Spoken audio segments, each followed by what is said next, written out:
basketball 204, VSiN.com, and through the magic of the VSiN app. Oh, funky fresh camera angle we got going there. Funky fresh, by the way, technical term. Jorge is here as well. Jorge Mondaca. You know him better as Georgie Bueno. Jorge, here's the question today. On the show, we've got NASCAR coming up for those who want to bet Talladega. We've got Premier League coming up for those who want to bet that. Mark Borchard from Clear Data Sports, Jeff Coliandro talking about NASCAR. And then Vinny Maliulo. We've got that. All of that as we weave through draft talk and basketball talk. So I want to talk about our NFL draft props. Not to brag, not to boast. But guess who went 8-0? Your Numbers Game host. We're going to talk about that. We're going to talk about that because it's a betting vehicle that we have talked about for a week or two now that people should take advantage of. But I also want to talk about just feelings about the draft in general and how just this malpractice on certain teams' parts. They simply do not get what the NFL draft is about. And they can talk about, oh, we got this player, and this is what we wanted. But this is not what the draft, like, they don't get the draft. And I'm looking at you, Cleveland Browns, and I'm looking at you, Seattle Seahawks. We'll talk about all that. So I ask you, Jorge, what do you want to start with? Basketball, hockey, what do you want to start with? Let's do the playoff action. Let's start there. Let's start there. I can't wait to talk NFL draft. There's nothing better than talking about the draft. We'll talk basketball. By the way, Jorge and I, this is the conversations we have before every show, and I just decided to make it on air today. But basketball last night, it's with the great hockey games that were going on, great depending on who you're a fan of or a bettor, and the NFL draft, the game that got lost in the shuffle was, in fact, Game 6 of the NBA playoffs between the Milwaukee Bucks and the Boston Celtics. Bucks tie it up 3 games apiece. Bucks do it with a 97-86 win. They cover as 4.5-point consensus closing favorites and force Game 7. Giannis Antetokounmpo, 31 points, 14 boards. In victory, Jason Tatum, 22 points in defeat for the Celtics. The key stat of this game, Bucks transition points, first half, 21-0. 3 touchdowns, 21-0 transition points, first half for the Bucks.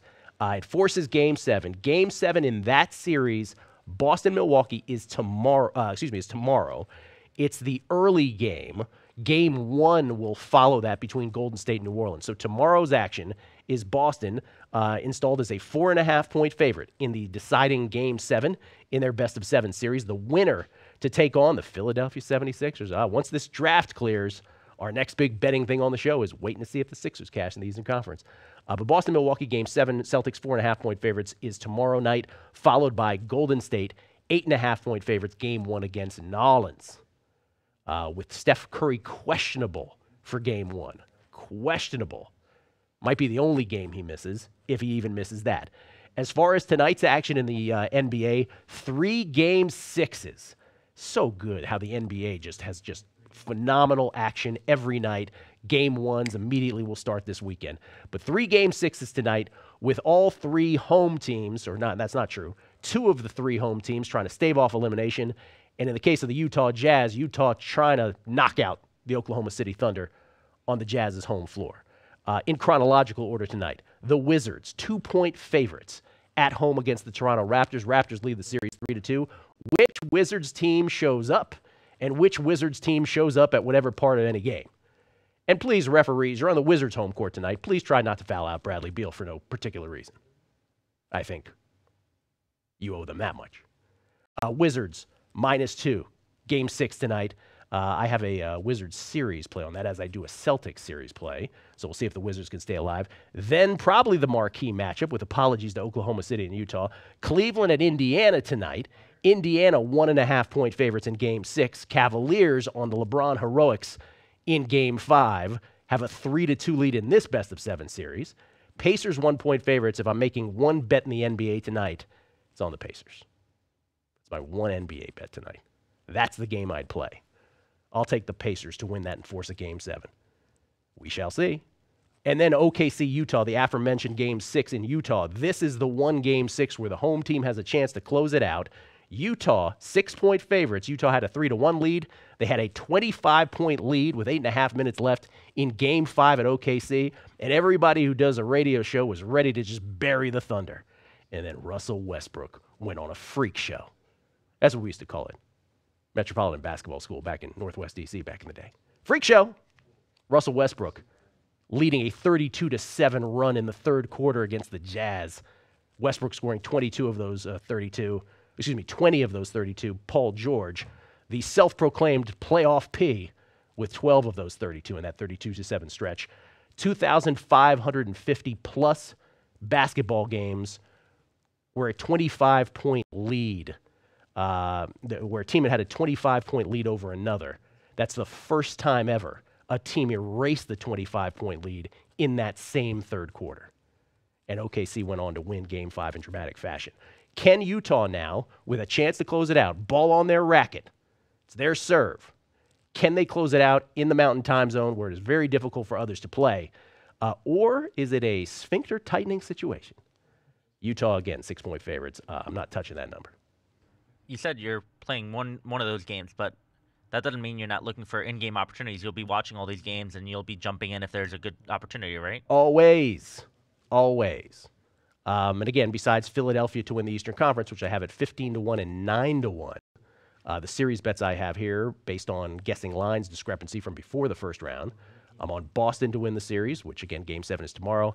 And I did take a flyer on the Wizards at plus 500 to win that series. Wizards with their backs against the wall, proverbial backs against the wall. Looking forward to Golden State, New Orleans. Again, that's the first Game 1. That is tomorrow as well. Steph, questionable. Hockey last night. Let's talk hockey because obviously that was the sort of more marquee of the two last night, with apologies to the Celtics and the Bucks. Hockey last night, let us begin in D.C. Oh, my goodness. Second verse, third verse, let's call it sixth verse, same as the first. More shenanigans with the Caps and the Penguins. Caps were dominating this hockey game, 2-0, and in fact, probably should have been a bigger lead, most notably the grade 8, Alex Ovechkin, missing a short side goal attempt earlier in this game. He did score, but he missed another one. Caps led it comfortably, 2-0 into the third period, and then the Caps do what the Caps do. Caps collapse. Penguins, the big brother that always beats on them. 3 goals. They win it, do the Penguins. 3-2. Matt Murray, sublime in goal. 32 saves. Sidney Crosby scored for the Pens as well. Braden Holtby had 22 saves for the Caps. But we'll say it again. This is the team that the Caps always run into. If you don't think there's a mental block by now, you ain't been following the Penguins and the Caps. And I know it's a different year, and I know we've had guests not only on my show but on others predict the Caps will get to the Stanley Cup Finals at the very least. We've had some analysts say that. But if you've been around this franchise, stuff happens when they face the Penguins. Penguins have won 5 Stanley Cups every time they've gone through the Caps. Sidney Crosby has won 3 Stanley Cups. Alex Ovechkin has never gotten out of the second round. Penguins have faced the Caps 10 times previously in playoff series. The Caps have won 1 of them back in 1994. Penguins now have home ice, 3-2 lead over the Capitals. What can you even say if you're a Caps fan? You just shake your head and you're like, yep, and you just move on. This was happening during the draft. We're texting sort of simultaneously about the Caps, and we're like, is this, oh my God, it's happening. Oh my God, it's happening. That's how scarred we are. I had the pleasure, thanks to friend of VSiN, David Hastings, very kind to provide tickets to the Vegas Golden Knights Game 1 last night. Best of 7 series against the San Jose Sharks. The series that has been waiting, well, at least since the Eisenhower administration to get started. And finally it does. Golden Knights win by a touchdown last night at T-Mobile, 7-0.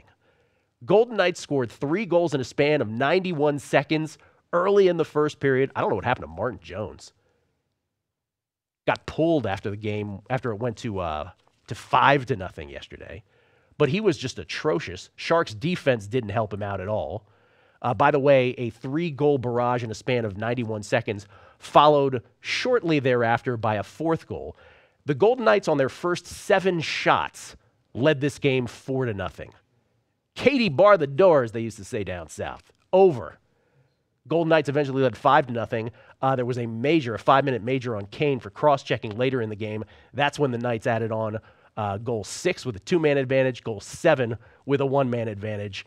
And it was a party at T-Mobile, to say the least, all night long. 7-0. The Vegas Golden Knights cash it as minus 162 favorites. By the way, the Penguins end up cashing against the Caps as dogs, plus 110 dogs. But the Vegas Golden Knights, they sweep the LA Kings 4-0. This time, Marc-Andre Fleury doesn't let anything go by him. They won all 4 of those games by a goal in the first round series. This time, nothing goes by Fleury, 7-0. Jones for the Sharks gave up 4 goals the entire first round series against the Kings. Gave up 4 in a blink of an eye last night. Just one game. I don't want to go crazy, right? One game. Doesn't matter if you win 1-0 or 7-0. You have a 1-0 lead in your best of 7 series. Game 2 back in Vegas on Saturday, where the Knights are now minus 178 consensus favorites. There's a recency effect right there. Although it was creeping up yesterday anyway. But now minus 178 game 2. The Vegas Golden Knights, I'll say it again, this could be the greatest North American sports story ever. And I get it. People are going to push back. If the further they get, the more people are going to push back on how they acquired players.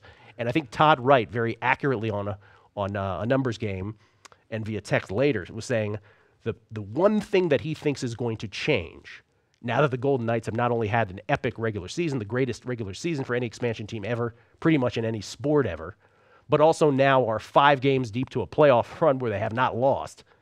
The biggest pushback is going to be on the Fleury side of things. He thinks that the next time when Seattle gets their team, that the NHL is going to allow teams to protect 2 goaltenders. He thinks that'll be the quick fix. But it is amazing, again, how, fan bases that are looking at this, the tortured fan bases like in Washington, Toronto, and elsewhere in hockey, they look at this and they're like, how is this happening? And when you go to Vegas Golden Knights games, especially when you're there, and I've had the pleasure of going to 4 this year, every time it doesn't matter who they're playing, they look faster than their opponent. Their stick work is better. It doesn't take like a hockey expert to realize what they're seeing on the ice. And Vegas gets it done again. 1 game, best of 7. Sharks could bounce back, but the Sharks, certainly that layoff seemed to affect them way more than it did the Vegas Golden Knights. Understatement of the year. Sharks looked very much like the Ducks looked in their series against the Sharks in the first round. Tonight in the NHL, Game 1, Nashville, Winnipeg. Great series out west. Western Conference, that is. I know Nashville's not in the West, technically. Not even technically, just in the West in the National Hockey League. Nashville minus 155 favorites tonight. And then Game 1 in Tampa for the Bruins Lightning series is tomorrow, minus 145. The Lightning are minus 145. That's followed by Game 2, San Jose, Vegas. So basketball and hockey just spectacular right now. And all I want to do is talk about the draft, Jorge. When are you going to let me talk about the draft? After this question. All right. You have a lot of teams that are reeling a little bit. You've obviously got the Capitals who are reeling after giving up the lead. You've got the Sharks who got crushed. You've got the Jazz who gave up that huge 20-point lead, 25-point lead. How do you bet them if you're a professional bettor like yourself? Do you take that into effect? Do you sort of put that out of your mind in the playoffs? How do you handicap that? Well, I'll just answer it how I would answer because I don't think there's one pat answer to that. But just when it comes to the sport of hockey to me as a handicapper, it's not the sport I gravitate towards, right? It's random. It's much more random with the low scoring. And again, when a team goes up 1 goal, they can tend to get defensive. You know it so well in soccer, right? How maddening can soccer be? How many of these World Cup games did we see where the U.S. would go down a goal and then Ghana, for instance, would just lock it up, and as a USA bettor, you'd be like, oh, God, we're never scoring. So hockey is not quite like that, right? But hockey, to me, because of the low scoring, for me anyway, is not a sport I gravitate towards. So as far as the minutia of what you're talking about, how do you think? For me as a Washingtonian, I'm not betting on the Caps, period. It's the least analytical thing to do for me. But I'm so scarred by the Caps, and I know how this goes against the Penguins, that there's no way. Like when the Caps were down 2-0, some people were saying, oh, you bet on the Caps now. They're down 2-0. By the way, when the Caps came back and won it, they're like, did you bet on the Caps? I'm like, no, but did you? They're like, oh, well, no, but I thought you should have. Yeah, okay, your opinions mean nothing if you're not backing it up with money, to me. So the response to me is, I don't know the Sharks well enough to tell you how they bounce back like this as a team. I just think the Vegas Golden Knights are good, and they're better than the Sharks. They're better than a lot of teams. But 1 game, let's not get crazy. As far as the Jazz are concerned, I think you can look back in NBA history and say, listen, it's very difficult historically to come back from a 3-1 deficit in a 7-game series. In fact, you can count the number of times it's happened in NBA playoff history. But when you're up 3-1, but you don't start out with the home court advantage, that means of games 5, 6, and 7, the only one that is on your home court is game 6.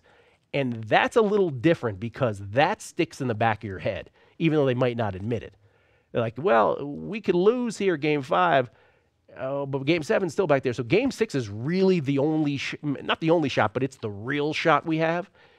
And it'll be interesting to see how the Jazz react tonight. And I think in the case of Russell Westbrook and Paul George, Westbrook is a killer. He may come out and just be spectacular and go into ultra Russ, I'm going to shoot 40 to 45 times and let's see what happens mode.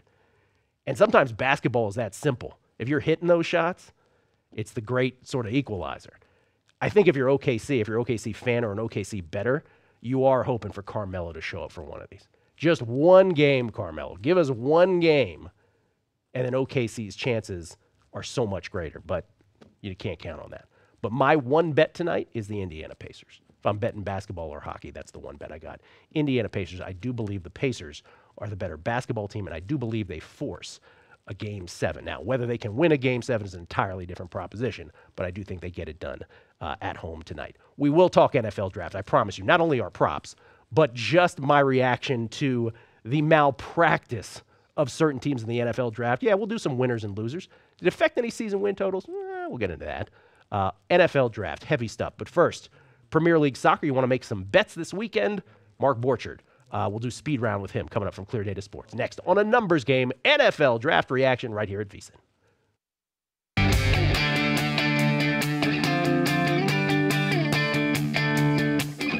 It's a numbers game, live from the tip of the strip in Las Vegas.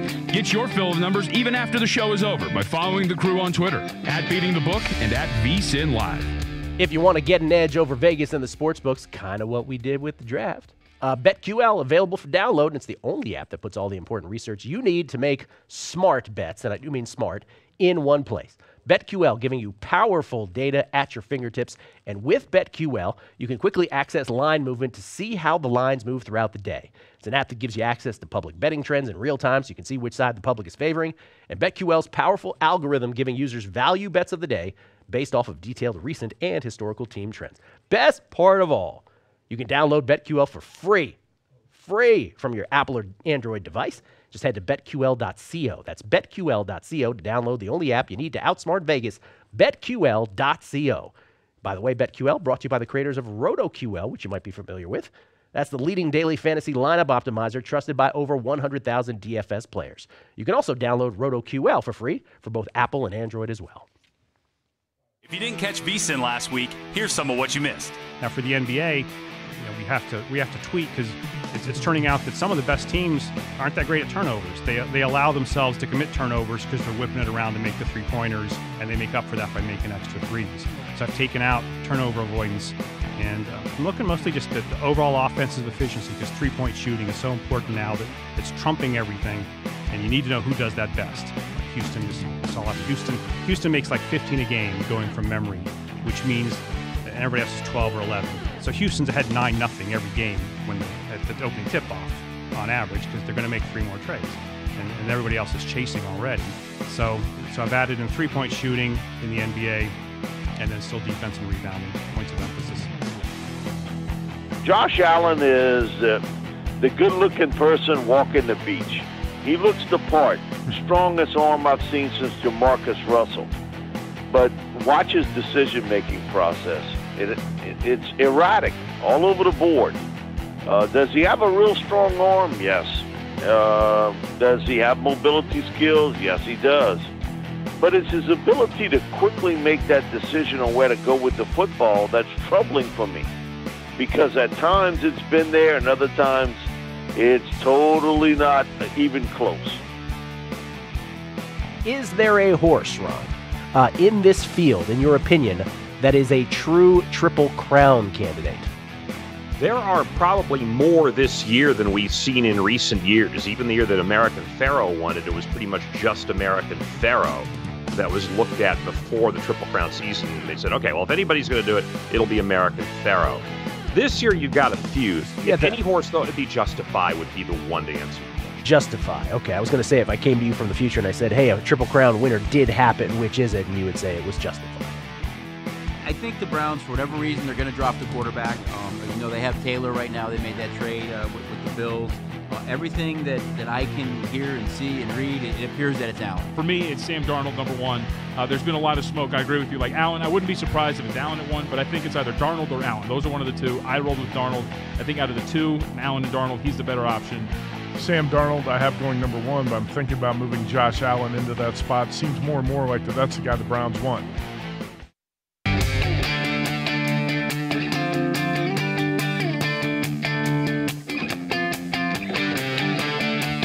Back to a numbers game with your host, Gil Alexander, broadcasting live from our VSiN studios in Las Vegas. See, the Redskins only get Alabama games, and that's why they only draft Alabama players. Oh, we're back. Oh, I'm sorry. It's Gil Alexander. Draft talk yet. No back draft on a talk number. yet. Oh, I'm sorry. Back on a numbers game here at VSiN. By the way, current series prices for some of the ones, I left this out. For the NBA, currently, these are the game sixes. We gave you the game lines, but as far as series prices current, if you're into that kind of thing, Raptors minus 800, Wiz plus 550. Same numbers for the Cavs and Pacers. Cavs minus 800, Pacers plus 550. The Jazz minus 450 with the 3-2 lead. Thunder plus 350 here at the South Point Hotel Casino. And then hockey, as far as the two series that start today and tomorrow, the Game 1 series, or the ones that have not even played Game 1 yet, we gave you the game lines. But Predators minus 140 in their series with the Jets. And the Lightning, same story, minus 140 in their series with the Bruins. All right, NFL draft talk is coming up. But Premier League standings right now with 4 games, Georgie Bueno, 4 games left in the Premier League season, the interminable Premier League season. It's interminable when Man City clinches it as early as they do. By the way, they could have clinched it even earlier. They sort of lollygagged. But Man City now with 90 points, and we'll say this one more time, games left, 90 points, the all-time record in the Premier League for most points in a season, which they are sort of knocking on the door for, right? Most points in a Premier League season is 95, set by Chelsea back in 2004-2005. So they can get there. You think they're going to get there, Jorge? Most points in a season? After last week's display, yeah, because they're not quitting. They're continuing. They're pressing. They're saying, you know what? We need to keep showing that we need to deserve to be on this team next year. And a 16-point lead over Man U, who's in second place. The all-time biggest title-winning margin is 18 points. So they're 2 points shy of that. Man U themselves over Arsenal back in 1999-2000. You think they'll get that then also? That depends on this weekend's game. If Manchester United can get past Arsenal, yes. If not, then there's a shot. Now the game is at Manchester United on Sunday, so the odds are that Manchester United will win, especially with Arsenal focused on the Europa League, but it'll be interesting for sure. How about the fact that a Man U-Arsenal game means absolutely nothing tomorrow? I'm so giddy about that, I can't lie. That's the best news in the world as a Manchester City fan for so many years. Arrogant Man City fan. Let's bring in Mark Borchard from Clear Data Sports. What's happening, Mark?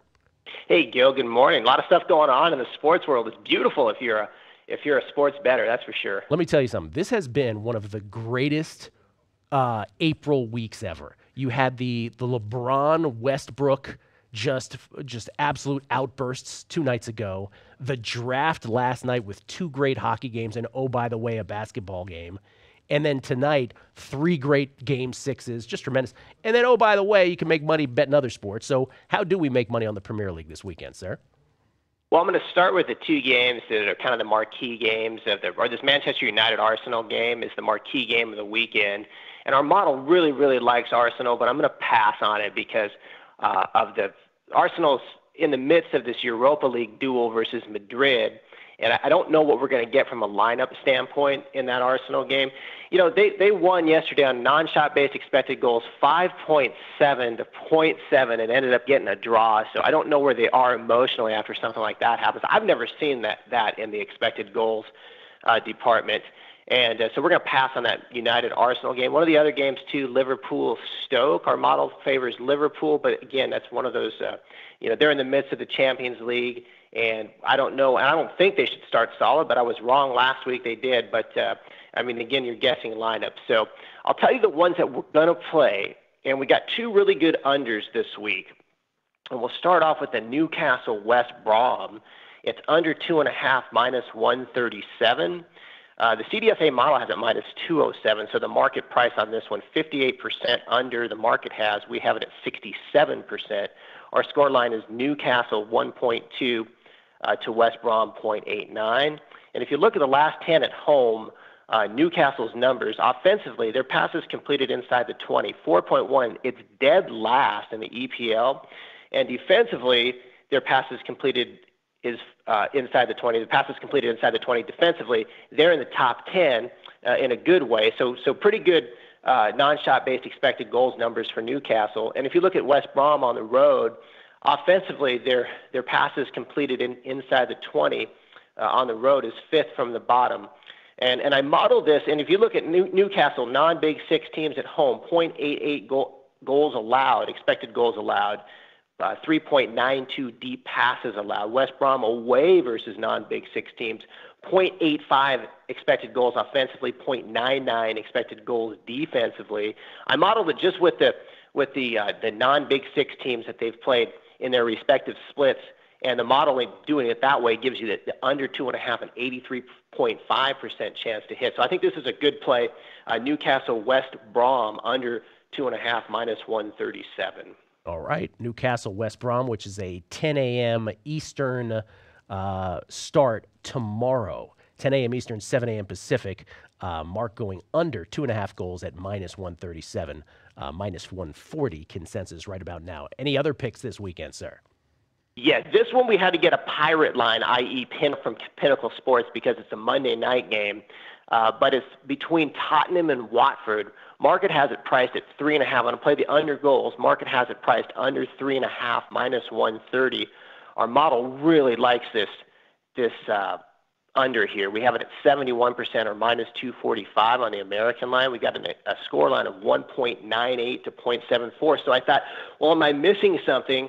Let's take a look. And remember, Watford mid-table, so they're kind of at the beach, people would say. But I looked last year's games. Tottenham and Watford were kind of in similar situations last year. And after April 26th of last year, they all had between the two of them, they had 11 games in the last 4 rounds, and 9 of those games went under. So I said, well, this is looking pretty good. And then the reverse fixture at Vicarage Road, the expected goals in that game, 0.35 to 0.79, and it was a 0-0 game. And a couple of numbers for Tottenham. Home defensively, last 10, third best in expected goals allowed at 0.85, and fourth best in passes completed inside the 20 defensively at 3.8. And Tottenham last 19 expected goals allowed 1.04 is fourth best, and Watford not too bad, just below average at 1.40. One thing I wanted to throw out before I go is I wanted to talk about this Javi Gracia. Since he has taken leadership of Watford, now they appointed him on January 21st. Watford's played 5 games on the road, and they have not scored. And they are averaging 0.73 expected goals offensively on the road. He takes this approach that I guess if they draw 0-0, that's okay for him. So good tactics, good advanced numbers. We're going to play the under 3.5 in this game, Gil. All right, 2 unders. Some of the best soccer bettors I know are guys who just pound unders.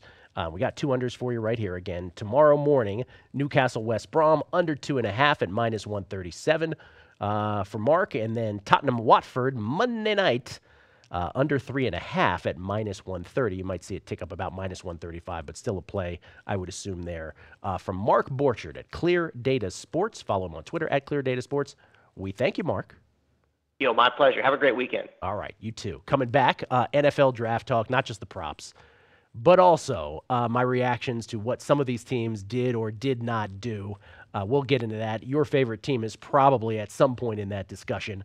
Pretty thorough. We'll do that. Vinny Maliulo standing by as well. And, NASCAR talk as well. Jeff Coliandro here to talk about Talladega this weekend. All of that. It's a numbers game right here at VSiN.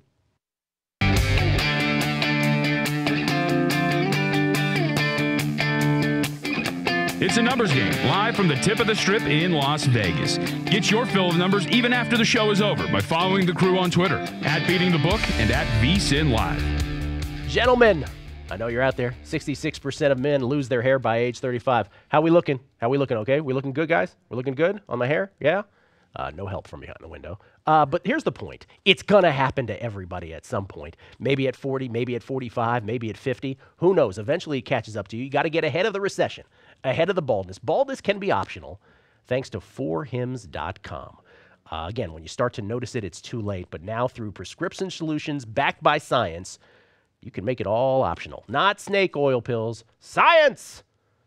Once again, 4hims.com. It's a one-stop shop, not only for hair loss, not only for skincare, but also for sexual wellness, everybody. But as far as the hair is concerned, order now. My listeners will get a trial month of Hims for just $5 today, right now, while supplies last. $5. 5 United States dollars. See website for full details. It'd cost hundreds if you went to the doctor or pharmacy. It's 4hims.com, y'all. 4hims.com/numbers. That's FORHIMS.com/numbers. 4hims.com/numbers and save today.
To a numbers game with your host, Gil Alexander, broadcasting live from our VSiN studios in Las Vegas. Back on a numbers game where sports betting analytics live. Actionable sports betting information. It's Gil Alexander. Georgie Bueno is here on a Friday.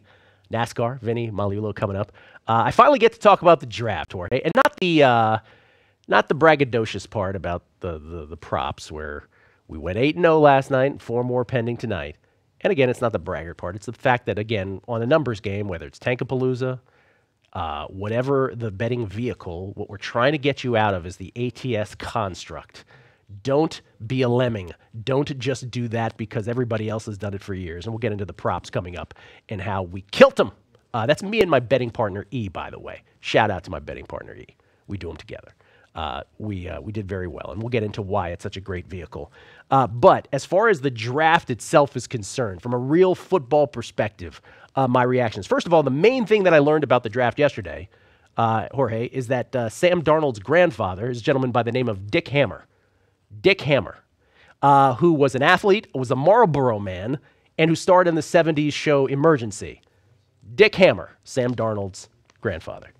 I might have been out yesterday and just seeing screens while we were out and about town, so I missed Dick Hammer. Thanks for that. Seriously, he couldn't have gone by Richard Hammer? He couldn't have done that? Here's the thing with the draft yesterday. So the main headline, obviously, is that Baker Mayfield ends up being the number 1 pick in the draft. Baker Mayfield, who as recently as 24 hours before the draft, we were talking about, I don't know, does he drop to the middle of the draft? What happens? Baker Mayfield ends up being the number 1 pick in the draft, and I think markets had him. It was minus 200 by my show yesterday, a numbers game yesterday morning. Then it got to minus 450. Anyway, Baker Mayfield drafted by the Cleveland Browns, number 1. I love Baker Mayfield. So this is the point about drafts that I'm trying to get across. There's 2 different discussions to be had. Was Baker Mayfield of the quarterbacks the guy that I liked the best? Yes, he was. He was the guy that when I would watch him in college, I was like, are you telling me I don't want this guy in crunch time at the pro level? So there's that, yes. But the draft, I don't think the Cleveland Browns get what the draft is all about. You're drafting for value. You're drafting based on demand elsewhere. And I have said, before Kirk Cousins signed with the Minnesota Vikings, I came on this show many times and said why that I thought Kirk Cousins would go to the Cleveland Browns. I also happen to know Kirk Cousins' sister through a mutual friend, and I know that Kirk Cousins was open to going to the Cleveland Browns. So here you had the most salary cap available in football, and you had the number 1 and 4 picks in the draft. And you could have theoretically ended up with Kirk Cousins, Saquon Barkley, and Bradley Chubb. And you turned that into Baker Mayfield and Denzel Ward. Now, I'm just saying, this is not a knock on Baker Mayfield or Denzel Ward. So even if you don't believe the Kirk Cousins part of what I'm talking about, you ended up picking Baker Mayfield 1 when you could have gotten him at 4 easily. You ended up picking Denzel Ward at 4 when you probably could have gotten him at 8. I guess the Browns convinced themselves, when you have 1 and 4, you're the team that should control this stuff. But I guess the Browns convinced themselves that the Jets were going to take Baker Mayfield at 3, and they convinced themselves that the Broncos were going to take Denzel Ward at 5, and so they went into this mode where we got to have our one guy at 1 and our other guy at 4. This is the problem with drafts. If you get locked into certain players like that, you're not doing this right. You have to have the humility to know that the draft, first of all, there's so many angles of this. 1, it's a numbers game. I don't know if you know this, it's also the name of this show. The draft is a numbers game. Just get bodies, because you have to realize you're not going to hit on many of these. Get as many bodies as you want. Even if Jimmy Johnson, the greatest GM of the 90s, just bodies. Give me just all these great. Now, he knew college players like nobody else back then, so he had this distinct advantage. All you have to do we have this John Dorsey video? We don't have this. Let me just recommend this to anybody. The video that ESPN showed of John Dorsey, the Browns GM, calling Baker Mayfield to let him know that he was going to be the first pick in the draft. It is, to say that it is soaked with arrogance would be the understatement of the world. It is nauseating to watch. Now, I'm not saying arrogance translates to you're going to lose football games, but let's just say in this case, arrogance translates to you're going to lose in football games. Because why the Browns didn't take that, knowing, as I think most people do, that they could have gotten Mayfield later and Ward later if those were in fact the 2 guys they wanted, why don't you be creative and trade down for an extra pick? Then you'll get your 2 guys and maybe even a 3rd selection at some point. Maybe you trade up at the end because you have early 2nd-round picks into the back end of the first round. You could end up with 4 first-round bodies, and still get your 2 guys. But instead, they go Mayfield at 1 and Ward at 4. And again, no knock on Mayfield at 1, no knock on 4 Ward. And by the way, I don't want to get into when people talk about winners and losers in the draft, the main thing they get into is the subjectivity of this player is going to be better than this player. And I'm trying not to do that. I'm trying to go out of my way here to say, I actually like Baker Mayfield and Denzel Ward, but the draft is a vehicle. It is a game. There is strategy. There is game theory. And if another team is not coveting or will not pick those guys, be creative. Get more bodies. Now, I like what the Giants did. As a Redskins fan, I hate the fact that they took Saquon Barkley. Giants got to respect them. They took the guy. They didn't get cute. They took Saquon, as they should have.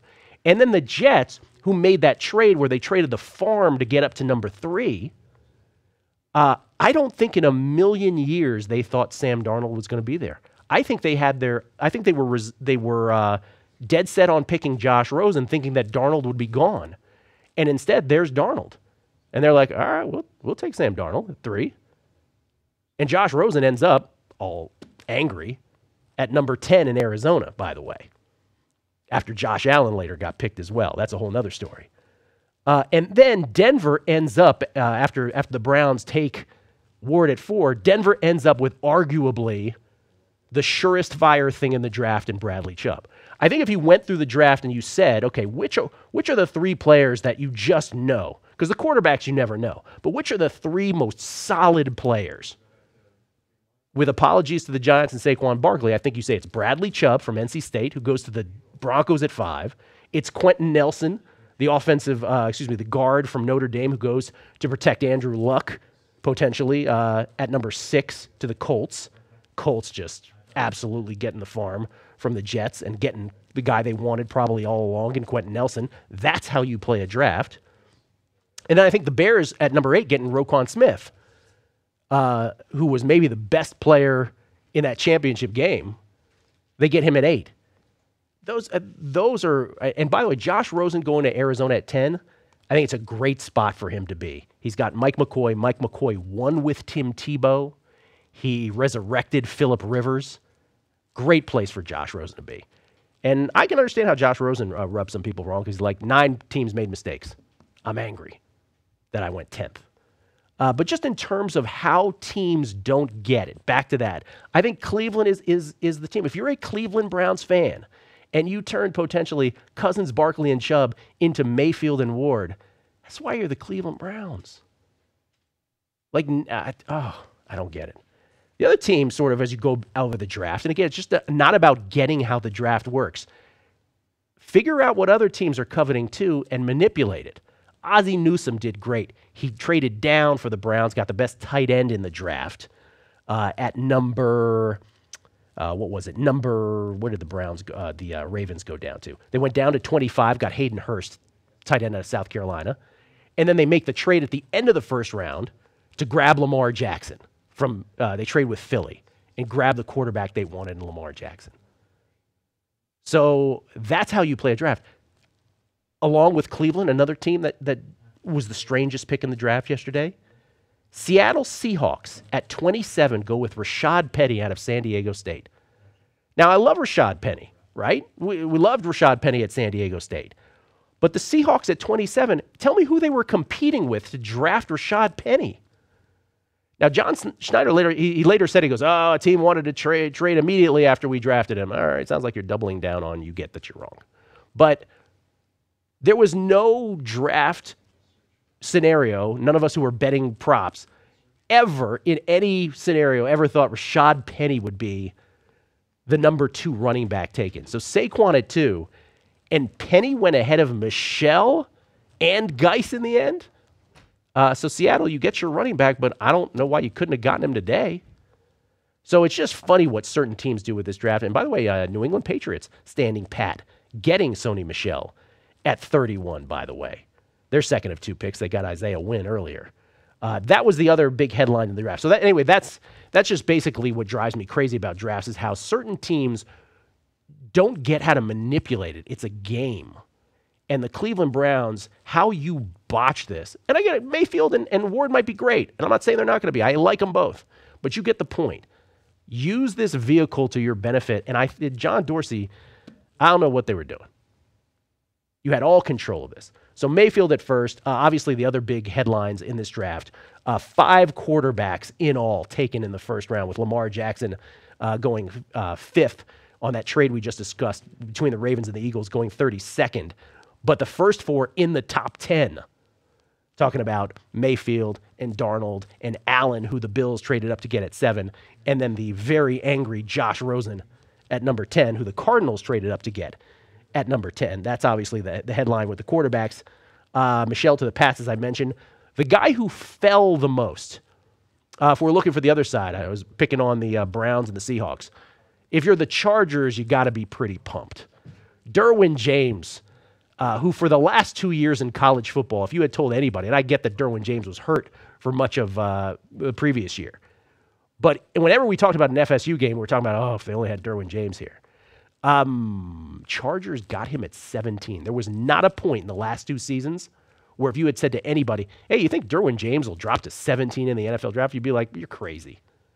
And Derwin James, my Redskins, by the way, at 13, I was like, please draft Derwin James. Please draft Derwin James. And the Redskins, who apparently only get Alabama games on their cable, only know Alabama players, so that's all they did is draft Alabama players.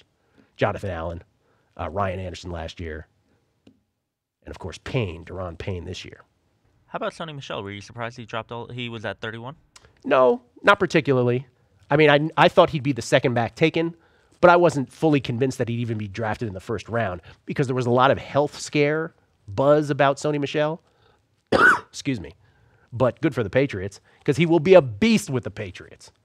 Will Sony Michel. The Patriots who can take seemingly any running back and make a star of him. Sony Michel doesn't need the Patriots to do that, but they got their man. Big run on offensive linemen. That's another headline in the first round. Didn't see that coming. Quentin Nelson, obviously, the surefire shot from Notre Dame. Quentin Nelson goes 6th, as we mentioned, to the Colts. 3 picks later, Mike McGlinchey, his teammate, goes to the Niners out of Notre Dame. By the way, we had Justice Moscato on the show yesterday, and he said, do you like free money? Notre Dame over 1.5, which is one of our props that I had already. How about it took 9 picks to get that done on the over? So the run on offensive linemen was probably the thing I didn't see coming. Nelson, McGlinchey, then Miller, Ragnow, Price, and Wynn. A couple centers in there as well. So 6 offensive linemen in the first round. How about 7 players out of 32? 7 of the 32, almost a quarter of the first round, players that played in the national championship game between Georgia and Alabama. 7 of the 32 from Georgia and Alabama. One of which I think is pretty interesting. Calvin Ridley dropping all the way down to number 26 to the Atlanta Falcons. One, it's interesting that he dropped, but it's also interesting because people made a big deal a couple days ago about Julio Jones. I don't know if you caught this, erasing all of his Falcons affiliations on social media.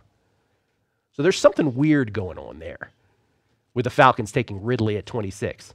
I'm not sure if it's related to Julio Jones, but I'm connecting some dots. Interesting. Dallas Cowboy fans, you passed on Ridley, you passed on Stephon Moore from Maryland at wide receiver and took Van Der Esch from Boise.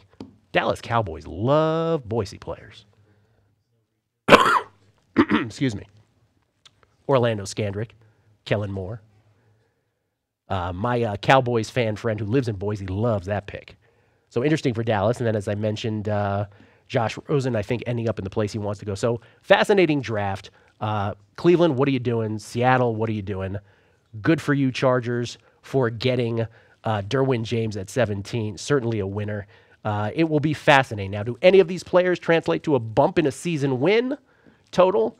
I don't think there's a Deshaun Watson in this draft that should have done that. But Denver Broncos, you're my biggest winner getting Bradley Chubb at 5. How are you going to stop Vaughn Miller and Bradley Chubb? By the way, Tampa Bay getting Vea at 12, along with Gerald McCoy on that line. How are you going to stop that?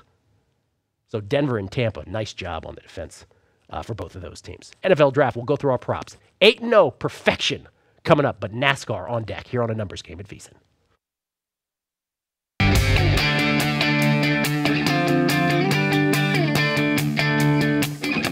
It's A Numbers Game, live from the tip of the strip in Las Vegas. Get your fill of numbers even after the show is over by following the crew on Twitter, @BeatingTheBook and @VSiNLive. The best way to watch our shows? It's a no-brainer. The VSiN app. With the VSiN app, you can watch our shows live or on replay. You can even play them in the background while you use other apps. The VSiN app also has live updating odds, the latest news from VSiN's reporters and odds makers, and even a customizable homepage by sport. More details at vsin.com/app. That's vsin.com/app. The VSiN app, powered by our friends at AmericanEagle.com in the Apple and Google Play app stores right now. As Brent Musburger always says, cashing tickets is what it's all about. And that's what PropSwap is all about, too. PropSwap.com is a new online marketplace where you can buy and sell sports betting tickets. Looking for a good deal on a futures bet? Search PropSwap's listings for a second chance on that ticket and complete the purchase with your credit card. If you have a bet that's also close to cashing, post the ticket to PropSwap and find a buyer to lock in that money before it's too late. Cash out, cash in, go to PropSwap.com or call 1-844-PropSwap to get started. Void where prohibited.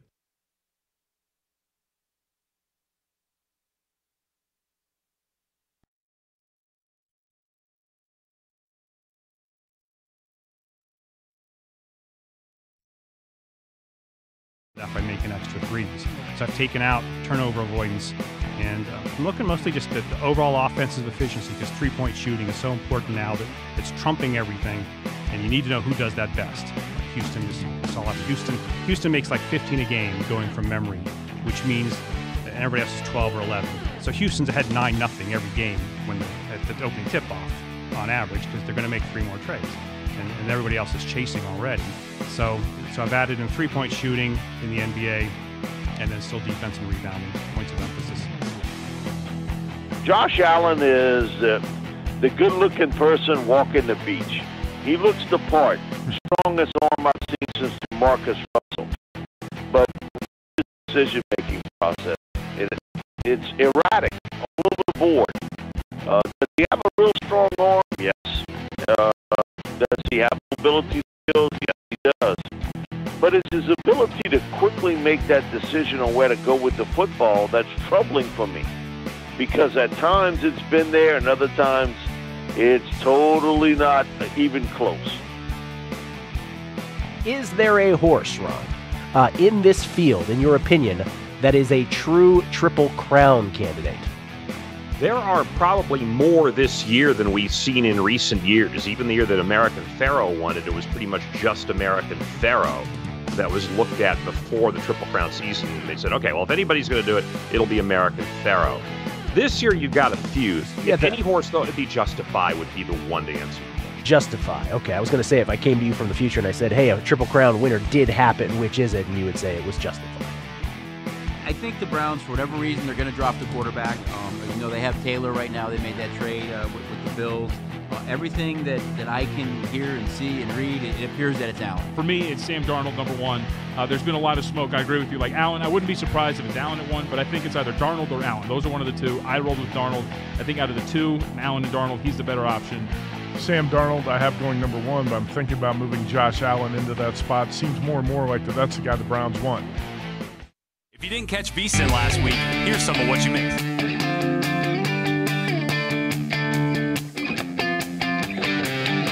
Now, back to a numbers game with your host, Gil Alexander, broadcasting live from our VSiN studios in Las Vegas. I got more to say about the NFL draft, including our props, which I have not bragged about yet, Jorge, and it's almost been an hour. But let's talk NASCAR real quick. The circuit goes to Talladega this weekend. Before we get to Talladega, let's talk about Richmond last week. Kyle Busch with his third straight win. Texas, Bristol, Richmond. We bring in Jeff Coliandro, who writes about NASCAR for our digital magazine, Point Spread Weekly. Good morning, Jeff. Good day, sir. How are you? I'm doing well. Kyle Busch won different ways. Pit crew. Fair to say the pit crew got him the win at Richmond. Didn't have the best car at Bristol either, right? No, he probably didn't. That was a race where you just wanted to avoid a lot of the carnage that was taking place on the track. But he looked really good last week. Kevin Harvick won 3 in a row earlier this year, and now Kyle Busch with the 3-race streak. So we go to Talladega. Now, unlike some of the short tracks we've been on here in recent weeks, Talladega, the biggest track on the circuit here, Jeff. Ricky Stenhouse Jr., the defending champ at the restrictor plate racetrack, but it is Brad Keselowski who has won 5 times at Talladega. That leads active drivers. That informs why he is the short shot here at the Geico 500 at 4-1. Yeah, he sure is. He's won 3 out of the last 9 restrictor plate races and 2 out of the last 4 at Talladega. But, as always, when you go to Talladega, it's about survival. 25 of the 40 cars from last year didn't even finish the race. So rather than take a short shot, we're going to look a little bit deeper this week. Is it true that those that tend to run up front have a better shot here? So Ryan Blaney, Denny Hamlin, Keselowski, as we just mentioned, that's an advantage here? Yeah, if you're, far back in the pack and something happens up front, you're almost assuredly going to get caught up in it, which can certainly truncate your day. It helps to start up front, but avoiding the incidents is going to be the paramount way to get to victory lane this weekend for sure. Jeff, you're at NASCAR Visionary on Twitter. Tell us your pick to win and give us one other long shot, perhaps, or a matchup we can look at. I think just looking in the mid-range picks for guys to win, I like Stenhouse at 12-1, Blaney at 12-1 is strong. Amarola at 25-1 could be a little bit more of a longer shot, along with Mick Murray at 40-1. In this case, normally if I'm going to pick a race winner, I'll stick with one, maybe two guys. At Talladega, you kind of go for body, sort of like the NFL draft. Give me one name. Give me a couple names here, Jeff. Give me a couple names because we got to run real quick. Well, let's go with Blaney and probably Stenhouse. Okay. Jeff Coliandro, NASCAR analyst, Point Spread Weekly. Check him out. NFL Draft Talk. Vinny, coming up on A Numbers Game.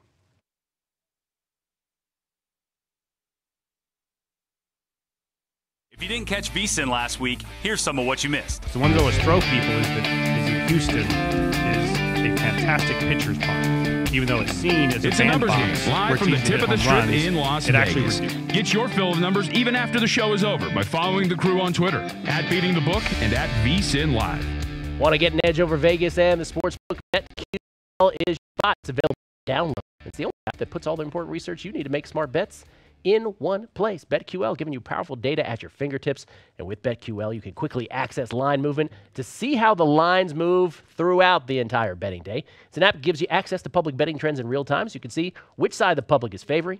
BetQL's powerful algorithm giving users value bets of the day based off of detailed recent and historical team trends. And the best part of all, I keep saying it, I'll say it again, you can download BetQL for free from your Apple or Android device. Just head to BetQL.co to download the only app you need to outsmart Vegas. That's BetQL.co. BetQL brought to you by the creators of RotoQL, the leading daily fantasy lineup optimizer trusted by 100,000 DFS players. And you can also download RotoQL for free for both Apple and Android as well. If you didn't catch VSiN last week, here's some of what you missed. So one of those throw people is that Houston is a fantastic pitcher's park. Even though it's seen as a bandbox where it's easy to hit home runs, it actually reduces scoring down because the fences are in, and it's harder to see the ball, so you're not making contact as well. And people go, that's crazy. I know Houston's a great hitter's park. And then you look last year, it was number 30 offensively. It was the best pitcher's park, worst hitter's park. And the year before, number 30. It's the same thing. Houston reduces scoring, even though it's seen as a bandbox. So there's a lot of casual bettors that don't know that.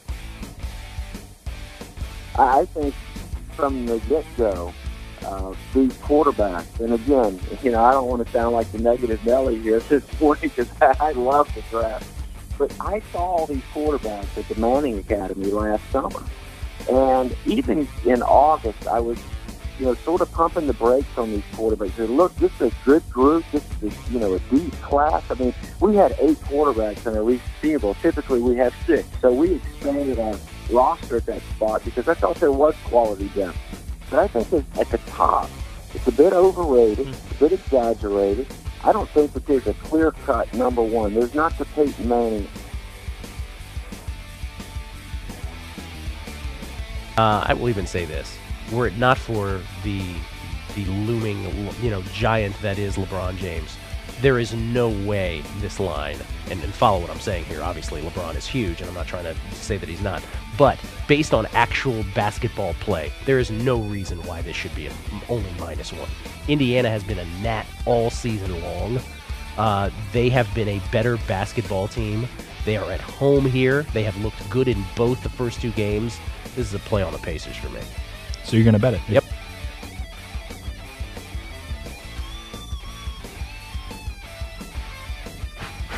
Blowing on his hand and trying to get something going because it's bothering him. Will he be okay? Is he going to be okay? Wrong. Well, yeah.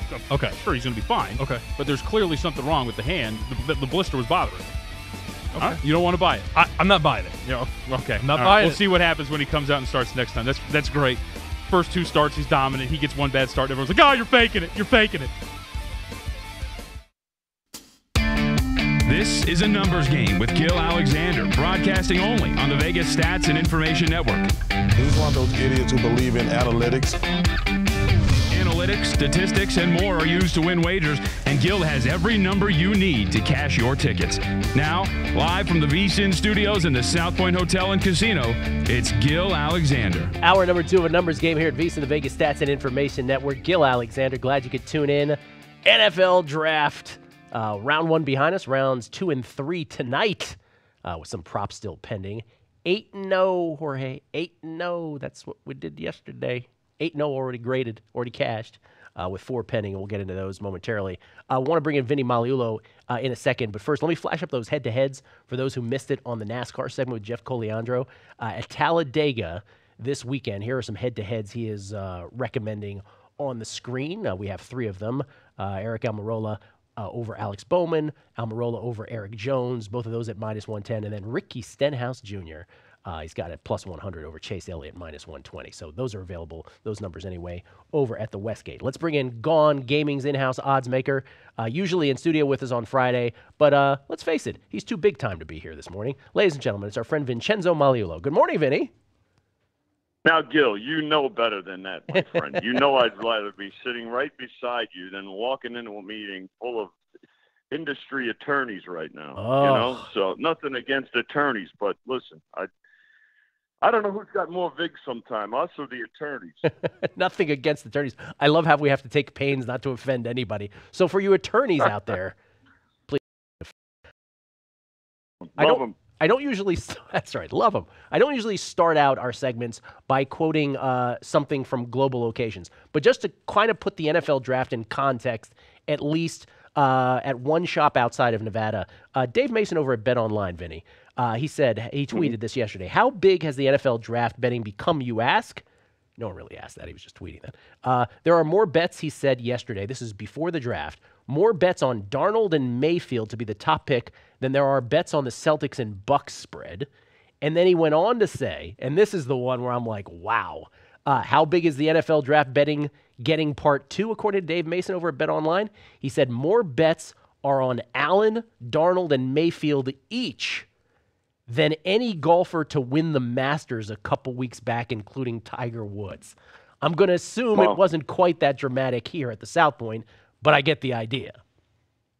No, I mean, Dave's point is about the growth of it is certainly noted, and I think it depends on location and shop that what it does. And you know what? If they did that kind of business, that's great. Our business was certainly up, Gil. So let's kind of recap it a little bit, and you have to recap it with you think about last year. Last year, the first year, we were able to book the NFL draft here in the state of Nevada, and we had about a week.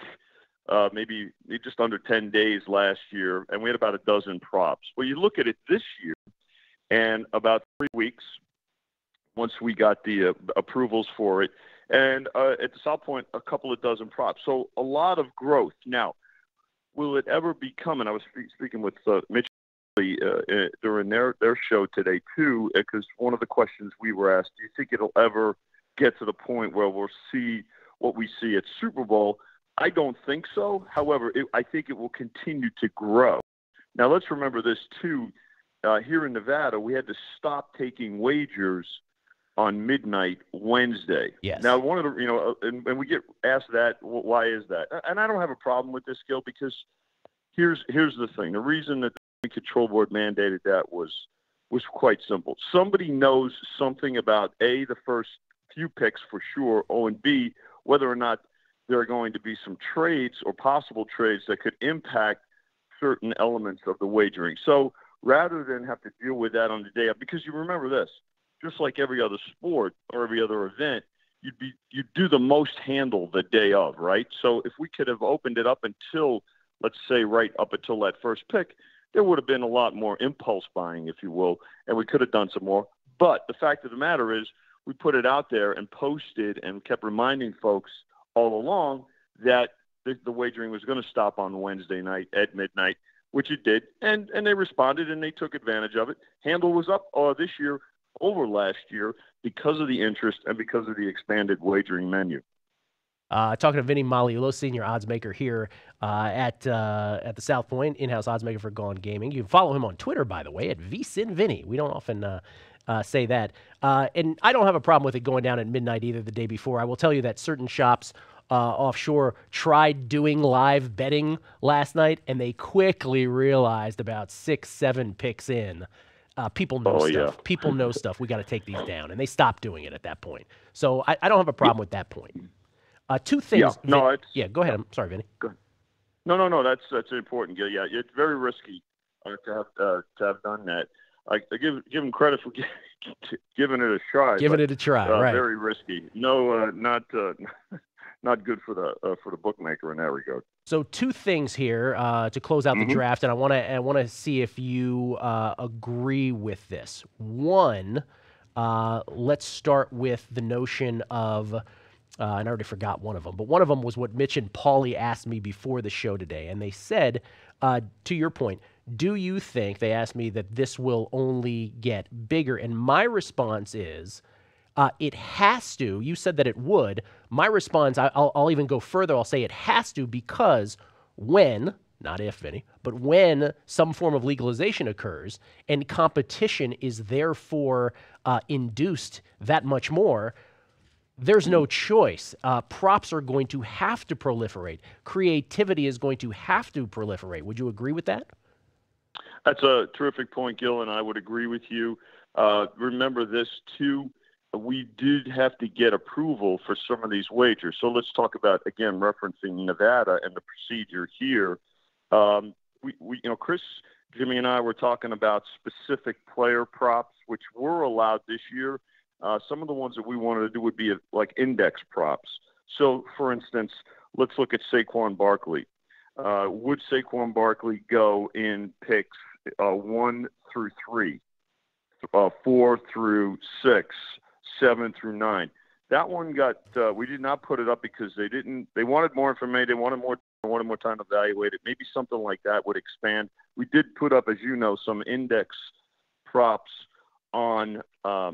For instance, total number of Ohio State players in rounds 1 and 2 combined, and so you can make a selection there in different regards. But to your point, it just illustrates the fact that it did expand from last year to this year, and moving forward with the proliferation of gaming, of sports betting. Yeah, I could see it expanding quite a bit. Yeah, and I'll say it so you don't have to. And we all understand why there's gaming rules, but they're going to have to become more lax on that stuff. They're not like the idea of, you can have these index bets, but you can't have these. That's just going to be a comical thing moving forward, I think, and I think that's obviously going to happen. I'll say that, Vinny, so I can remove you from that part of the equation. The other thing, and we'll close the draft with this, is.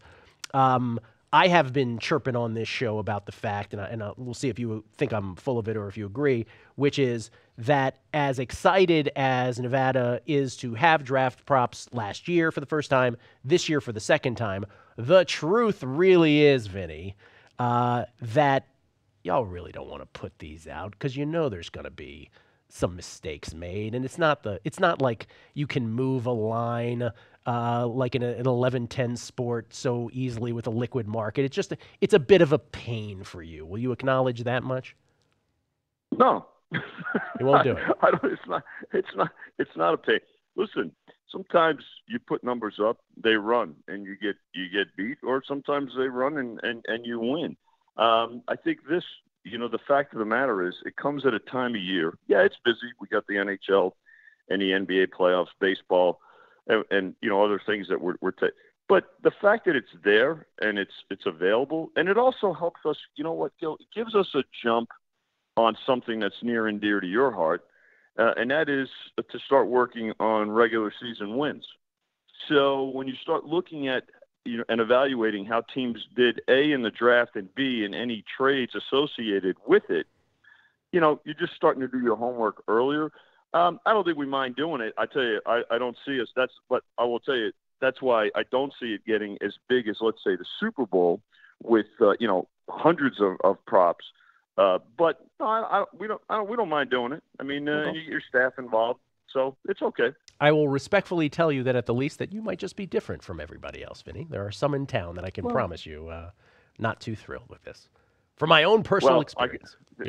Well, I could tell you this, and I wouldn't disagree with that. But then again, Gil, there's endeavors out there that people, if they're not happy doing what they're doing, then maybe go do something else. That is a valid point, by the way. Instead of that is a very valid point. If you are upset about doing this, maybe make better numbers on it. That's absolutely a valid point. You know, I mean, we can agree on that. I mean, again, you know, if it's like I said, if a number runs and it happens, you know, I know there were some props out there that ran pretty good, but you know what? The other part of it is this: we're talking. Never been in this too long, and you're never doing this too long to learn something. We're talking to the dulcet slow jam sounds that is Vinny Maliulo, ladies and gentlemen, senior odds maker here at Gone Gaming.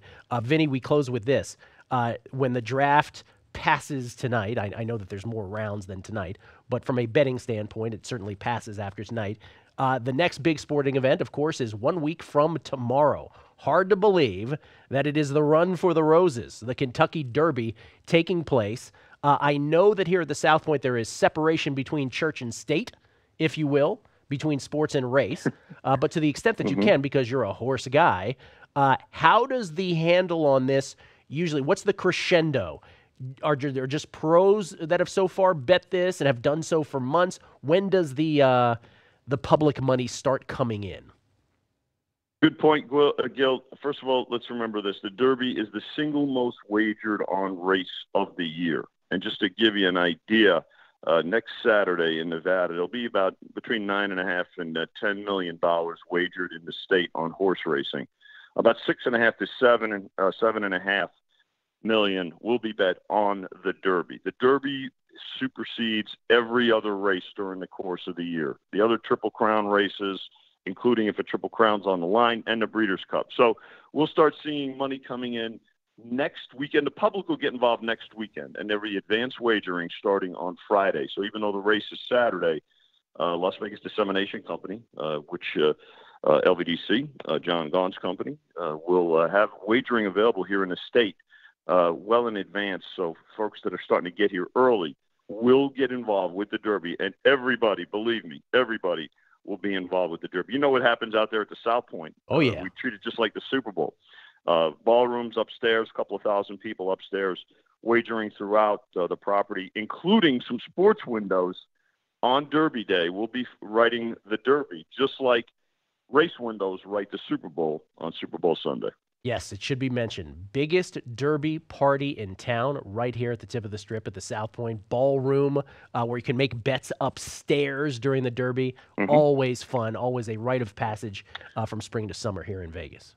Right. And quickly, Gil, we've got a Derby show. Brett and I are going to be hosting a Derby show next Thursday. It'll run through on VSiN throughout the weekend up until Derby.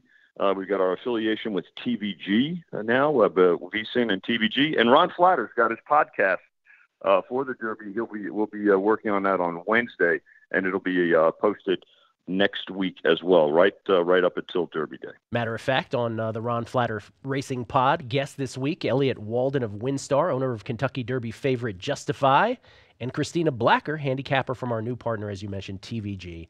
Ron's podcast, as well as my own, Beating the Book, available at vsin.com/podcasts. Vinny Maliulo. Vinny, always appreciate the candor, my friend. Enjoy your meeting with attorneys. Always good to be with you, Gil. See you soon, buddy. Thank you, Vinny. Kind of him to take the time, even as he heads into the meeting. Vinny is more veteran than some, but I can promise you, there's a lot of people in this town we even had Jeff Hoos on, right, from Ari yesterday. They wouldn't even put him up because they're like, we don't want any part of that. And there's a lot who put him up that were like, oh, no, it's you. All right. And then they took him down, right? They took him down a whole bunch of props. We'll get into our prop carnage next on A Numbers Game at VSiN, and baseball picks as well on the way on A Numbers Game.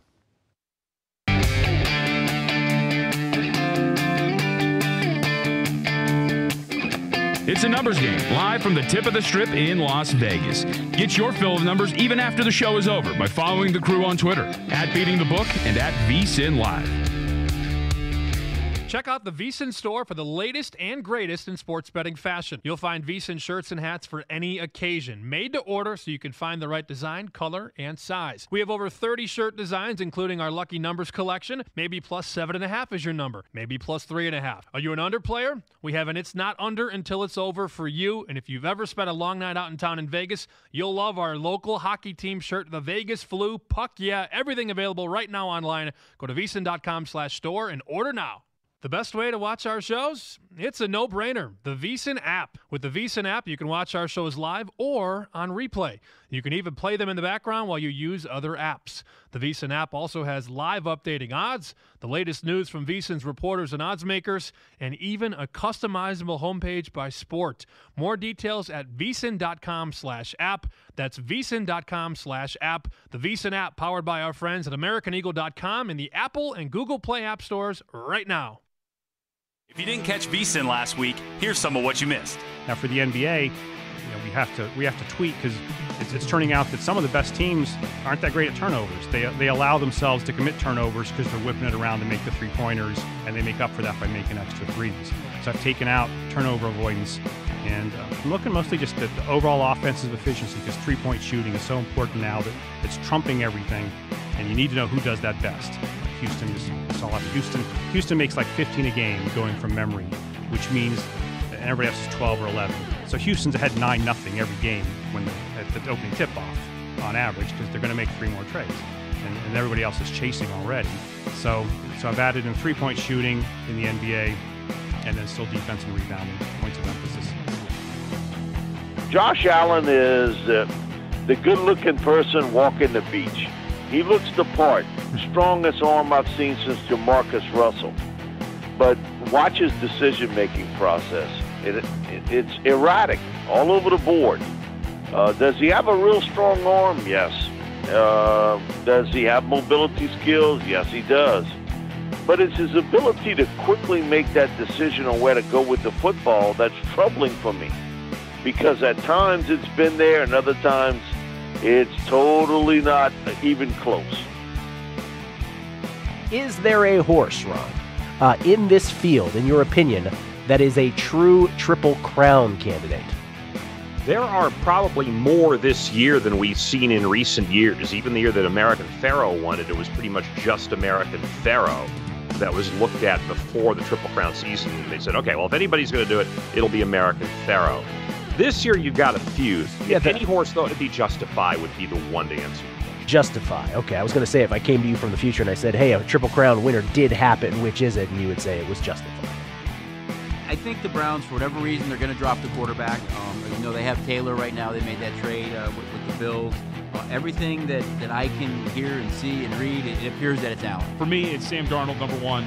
There's been a lot of smoke. I agree with you. Like Allen, I wouldn't be surprised if it's Allen at one, but I think it's either Darnold or Allen. Those are one of the two. I rolled with Darnold.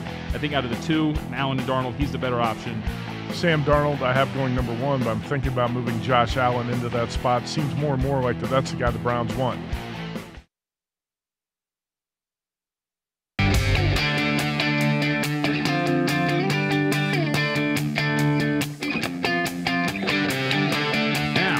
To a numbers game with your host, Gil Alexander, broadcasting live from our VSiN studios in Las Vegas. So again, the Redskins only get to watch Alabama games, and that's why they only pick Alabama players. Gil, we're back. I'm sorry. We're back on air again? For God's sakes, I keep talking about this, and I keep getting caught. It's Gil Alexander. It's a numbers game here on VSiN. How's everybody doing? Jorge, I've gone almost an hour and a half without bragging and boasting about the old NFL draft props. Yeah, but what happened before that hour and a half when it was me and you? Was I bragging off air? It was not about, you see, and here's the thing. It's not really bragging and boasting, right? It's about the fact that on a numbers game, and if you've been a numbers game listener, what I have tried to put forth is that the construct of betting pre-flop against the spread that everybody loves to talk about, and we have lots of content to fill. Try to get out of that mindset. If you want to be a winning sports bettor, derivative betting like in-game, you hear all the first inning stuff we do, although we don't give the secret sauce on that. I get it. I apologize for that, but you get that that's the sort of stuff we do. So whether it was Tankapalooza, which, by the way, some people still want to mock, right? A 2-month period where we just cashed and cashed and cashed on Tankapalooza, taking advantage of tanking NBA teams, and then a vehicle like the NFL draft, which in the whole run-up to the draft, we said, all right, look, this is a great vehicle to show how if you're first in a prop market, listen, to quote my friend Justice Mosqueda, can I call my friend? First-time guest yesterday, you want free money? Why don't you bet this particular one? So let's review our work, National Football League props, and there's we had 14 in all. 4 are still pending, right? So of the remaining 10, we went 8-0, and you're saying, what about the other 2? The other 2, remember, were the ones that we locked in profit on. So there were 2 that let's talk about the 2 that we locked in profit on. So the limits on any bet at Westgate and South Point here in Nevada were a dime, 1,000. At Will Hill and at Golden Nugget, which is where I made all my bets, those were a nickel. So the 2 that I locked in profit on, under 2.5 wide receivers drafted in the first round, I got it at plus 155. It swung all the way back to plus money on the other side.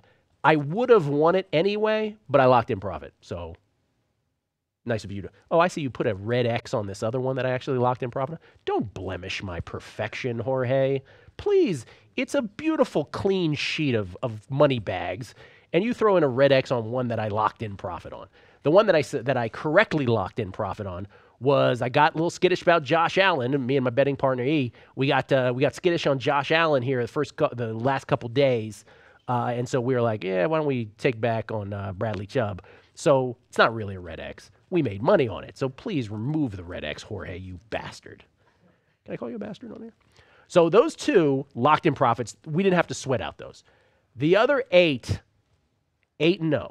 all went our way. Sony Michel drafted before his teammate Nick Chubb. Sony Michel, we got at plus 110. Ended up like minus 340 something rather. Minus 340 from an opener of plus 110. Sony Michel gets drafted by the Patriots at 31. Cash it. Baker Mayfield, plus 7.5 versus Lamar Jackson. In strange draft currency, that means that I needed Baker Mayfield to be drafted at least 7.5 positions ahead of Lamar Jackson. That one got taken off the board pretty quickly at William Hill. That cashes. Baker Mayfield goes 1. Lamar Jackson goes 32. Bookends of the first round of the draft. This was the first year that they allowed this form of bet, so I think there was a lot of confusion. That might have been why they took that one off the board, but the point's still there. You got in there early, and you jumped in, and you made a good profit on it. Well, they left all the sort of spread ones, as we see, at Will Hill on, but it was confusing. Yeah, that was the one they took down. Just about my draft discussion earlier about Baker Mayfield, and then I was talking about how the Browns botched this because, and I'm not doing the subjective thing about talking about individual players and who you think, because I actually like Baker Mayfield, and you don't know whose career is going to be great depending on where they end up, but just in terms of the mechanics of a draft and how you should treat the draft and do it creatively, that the Browns were in control. They should have made trades. They should have gotten more bodies, could have gotten the very same players later. And 2 additional players perhaps in the first round, and they just completely, I don't know, you get the first and 4th pick and you botch it. And you could have had Kirk Cousins. Just want to throw that in. But right now, this morning, if the Ravens, let's put it this way, let me go bizarro, if the Browns called the Ravens right now and said, we want to trade you Baker Mayfield for Lamar Jackson, let's just get crazy. You think the Ravens would absolutely say yes? I'm not so sure they would. Crazy. Back to the point, though, of the props. Can we show those again, please? For God's sakes, I'm going through the 8-0. So 1-0, Sony Michel drafted before Nick Chubb, plus 110. Cha-ching.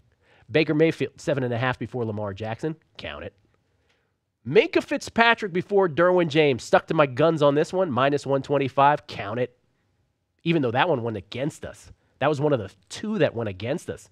Stuck to my guns there. And the other one that went against us, Roquan Smith versus Tremaine Edmonds.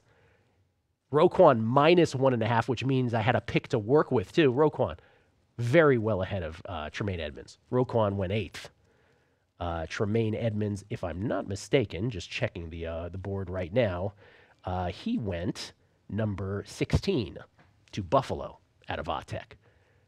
So we killed the number on Chubb, kill the number, or Baker Mayfield got taken off. Here are the ones at the Westgate that I did. These are dime limits. These we really crushed. Lamar Jackson versus Mason Rudolph. Lamar gets picked 32 after the Ravens make a trade with the Eagles. Mason Rudolph yet to be drafted. That opened at minus 110. I didn't even get there early. Got it minus 250. Closed minus 900. Again, only takes a few limit bets to move it this much, but you get the idea. Count it. Cash it. Saquon Barkley, plus 220 versus Josh Rosen. Open plus 250. We got it at plus 220. By the end of things, Barkley was a huge favorite. Plus 220 on Barkley over Rosen. Barkley goes second. Rosen goes 10th. Big winner. Bradley Chubb versus Quentin Nelson. Bradley Chubb goes 5. Quentin Nelson goes 6. Give it to me. Minus 210. It opened minus 160. We got it at minus 210. Ended up like minus 450 at the Westgate. So all of those are the Westgate cash. Over 1.5 players from Notre Dame round 1. I got it minus 250 at the Golden Nugget. That was an easy one. 2 Notre Dame players went in the top 10. Quentin Nelson and Mike McGlinchey. 2 Indianapolis and San Francisco, respectively, at 6 and 9. 2 offensive linemen. So that cashes. Did we go through all 8 and 0 right there? That's 8 and 0. So here are the 4 that are pending in my quest to go 12 and 0. No, 3 pending. Excuse me. Why are there only 3 pending? 8 and 0, 2 locked out. Where's the discrepancy? The 3 bets you made at South Point? Oh, okay. Got it. So it's a 3 because I made multiple times here. Got it. Over 6 quarterbacks drafted rounds 1 and 2. These are the 3 pending. That's correct. Because we got out of 2, and those were the 8. So these are the 3 remaining here. Over 6 quarterbacks drafted rounds 1 and 2. Remember, my thinking on this was always this was a push at worst. 5 quarterbacks went in the first round. 4 in the top 10. Lamar Jackson goes 32. So in order for me to secure the push, I'm going to need Mason Rudolph to be drafted here. And I think, as we stated from the beginning, those were the 6 guys that I knew were going to get drafted. Still believe they will be. And then whenever there's a pusher at worst situations, a situation where you can only push at worst and otherwise you win, you make that bet as many times as possible. Did it at even money, did it at minus 115, even did it at minus 170. So over 6 quarterbacks drafted rounds 1 and 2, I'm still very confident I'll hit those. Are you the biggest Luke Falk fan tonight? Do you think he'll become number 7 if Mason Rudolph is 6? I think it's Luke Falk that'll put it over the top, but who knows? And again, if it's 6 and I push, no big deal. The other 2 that are pending, over 6.5 wide receivers. Well, let me do the other one first because that's the one that I think I may lose. Ohio State, more players, rounds 1 and 2 versus LSU. I took Ohio State. It's 2-0 right now.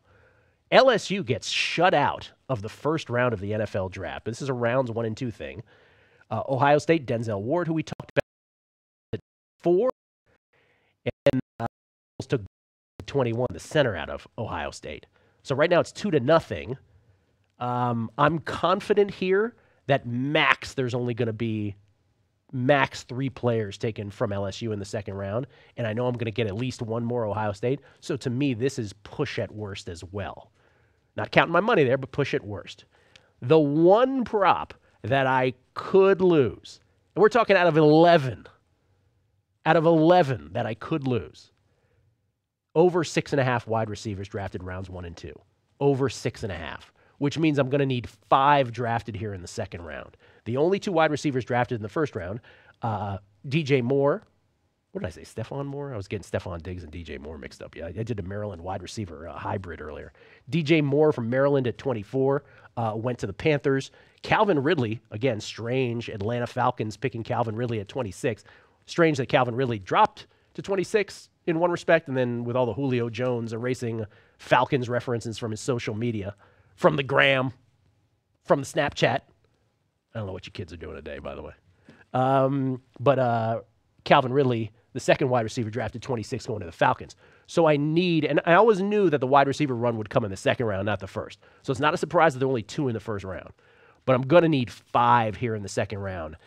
And I'm pretty sure I'm going to get 4. I have this strange feeling James Washington is going to slip out. So, listen, if I go 12-1 in the draft, I guess the point is again, it's not about the fact that it's not like, hey, look at me, I went 12-1. It's about the fact that this is what y'all need to be betting. And let me just tell one story, too, finally, in closing.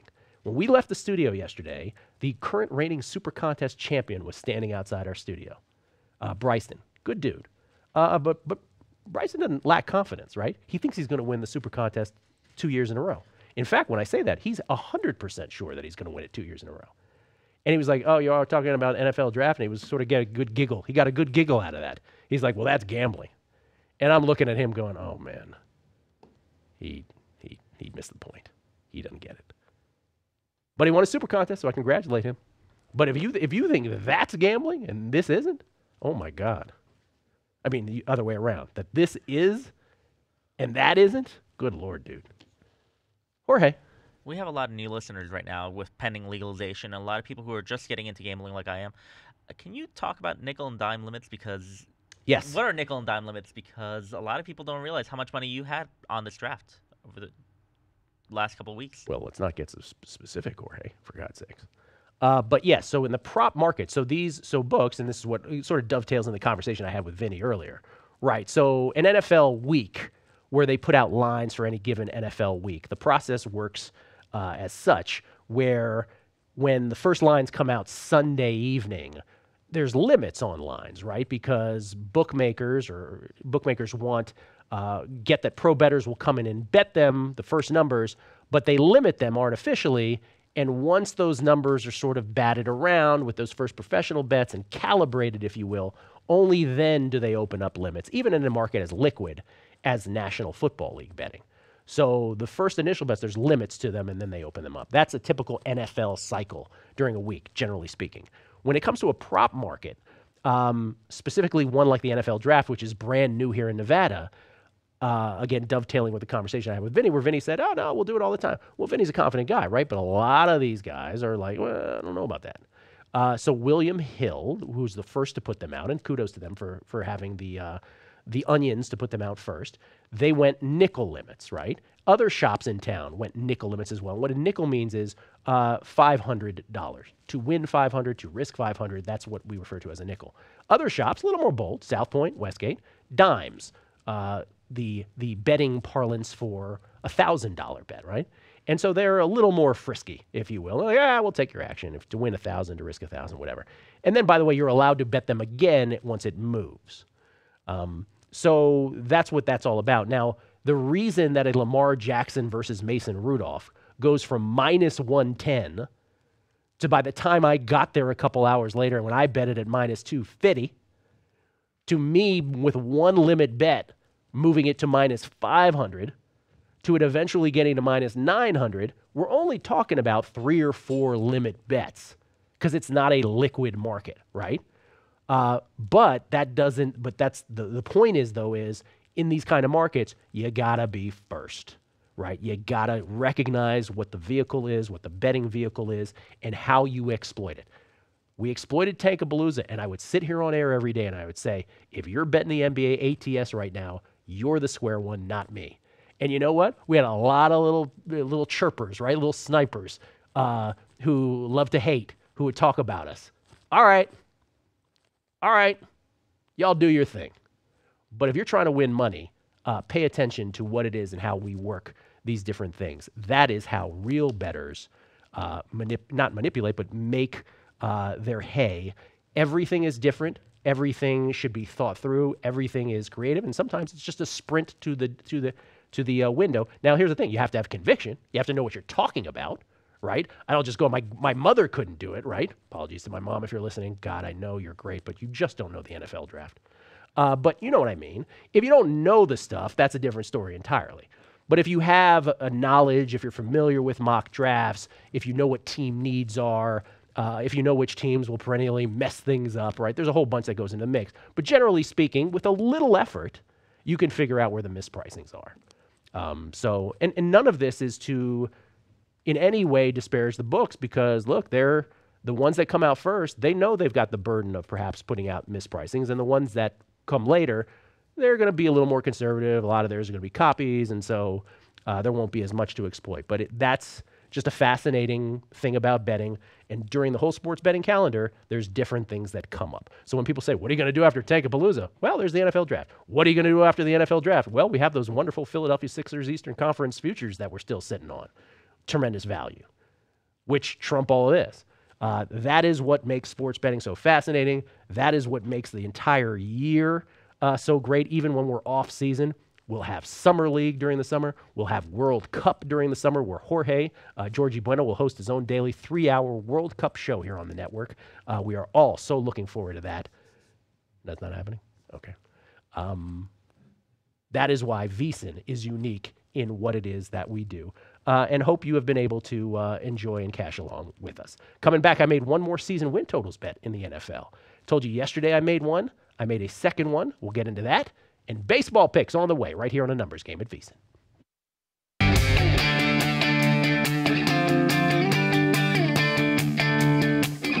It's A Numbers Game, live from the tip of the strip in Las Vegas. Get your fill of numbers even after the show is over by following the crew on Twitter, @BeatingTheBook and @VSiNLive.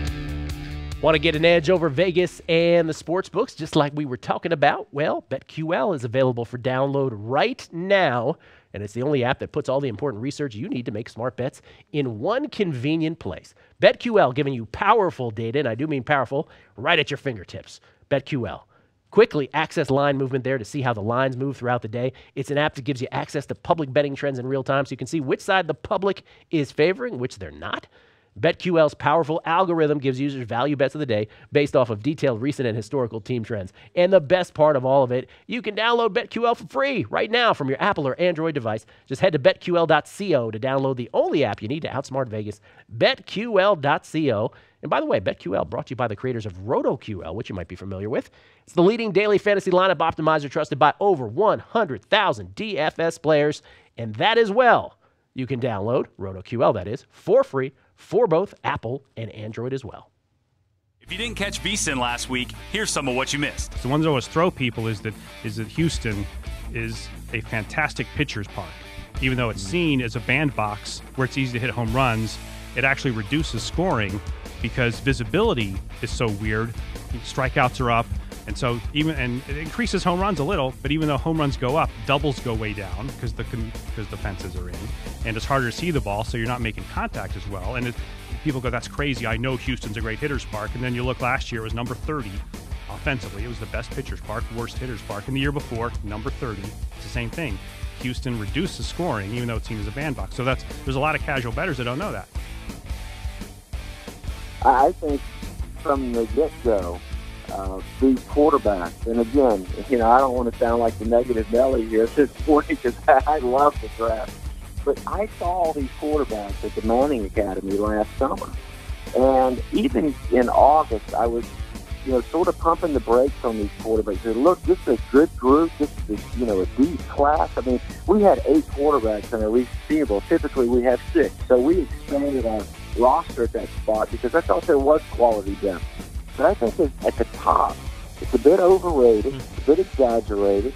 I don't think that there's a clear-cut number one. There's not the Peyton Manning. I will even say this. Were it not for the looming, giant that is LeBron James, there is no way this line, and follow what I'm saying here, obviously LeBron is huge, and I'm not trying to say that he's not, but based on actual basketball play, there is no reason why this should be only -1. Indiana has been a gnat all season long. They have been a better basketball team. They are at home here. They have looked good in both the first 2 games. This is a play on the Pacers for me. So you're going to bet it? Yep.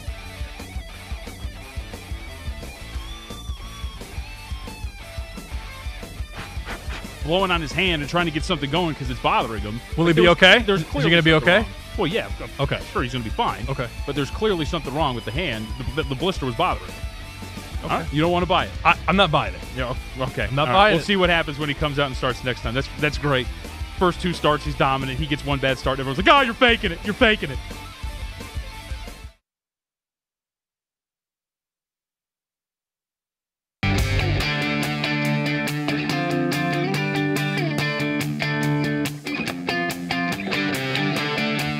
Back to A Numbers Game with your host, Gil Alexander, broadcasting live from our VSiN studios in Las Vegas. So again, Jorge, we're at the hockey game, and the Knights are scoring like goals 3 and 4 and 5. And like Chris had mentioned, Sam Darnold's grandfather, Dick Hammer, earlier, like around goal 2. And then totally unprovoked, an hour and a half later, Back he goes, on the air, Gil, back on the air. turns out that Dick Hammer was also the Marlboro Man, which I thought was hilarious and had no correlation to anything else we were talking about. Sam Darnold, coming from a family of athletes, ladies and gentlemen. By the way, one of Josh Rosen's relatives gave the donation that founded Wharton Business School. How about that?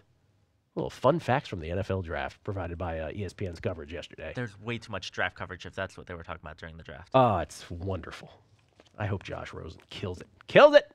NFL season win totals came out at CG. They were the first to put out MLB season win totals back in early February 7th. That was a sort of interesting experience, which you can find the audio on. NFL season win totals went beautifully with them. And I said yesterday on air, in case you missed it, I made one bet at release, which I think was the most mispriced of all the season win totals, and that was on the New York Jets. I'm over on the Jets at 5. I got it in, as the kids say. Over on the Jets on 5. I thought that was mispriced. Jets won 5 games last year. They had a terrible record in 1-score games. Warren Sharp, who was on the numbers game on Monday, talking about how easy the Jets' overall schedule is by his metrics, how easy it is from a defensive perspective against opposing offenses. I love the over on the Jets at 5. Give me that all day long, and I took it. And then I made a second one yesterday, a second over.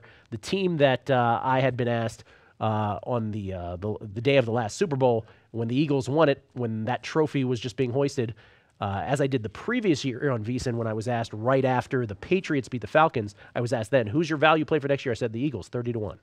And I was asked after this year's Super Bowl, all right, buddy, try to make it 2 in a row. Who's your team? I said Texans, 20-1. Well, I went over on the Texans season win total.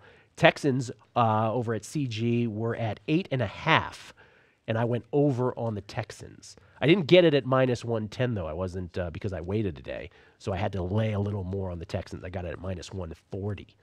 But at 8.5, I'm over on the Texans. Now, as far as my unders are concerned, I'm just waiting for the public to bet those up because people, by nature, when it comes to betting, people like to bet overs in game totals. They love to bet overs in season win totals. And so there's a bunch of teams, not a bunch, but there's a handful of teams. Let's call them a few teams that I'm poised to bet under on, and I'm going to get a little cute with them, and I'm going to wait it out and wait for people to push them up a half game or so, and then I'll bet them back. Is it like the MLB season win totals where if you add them all up, there are more wins than there are actual games?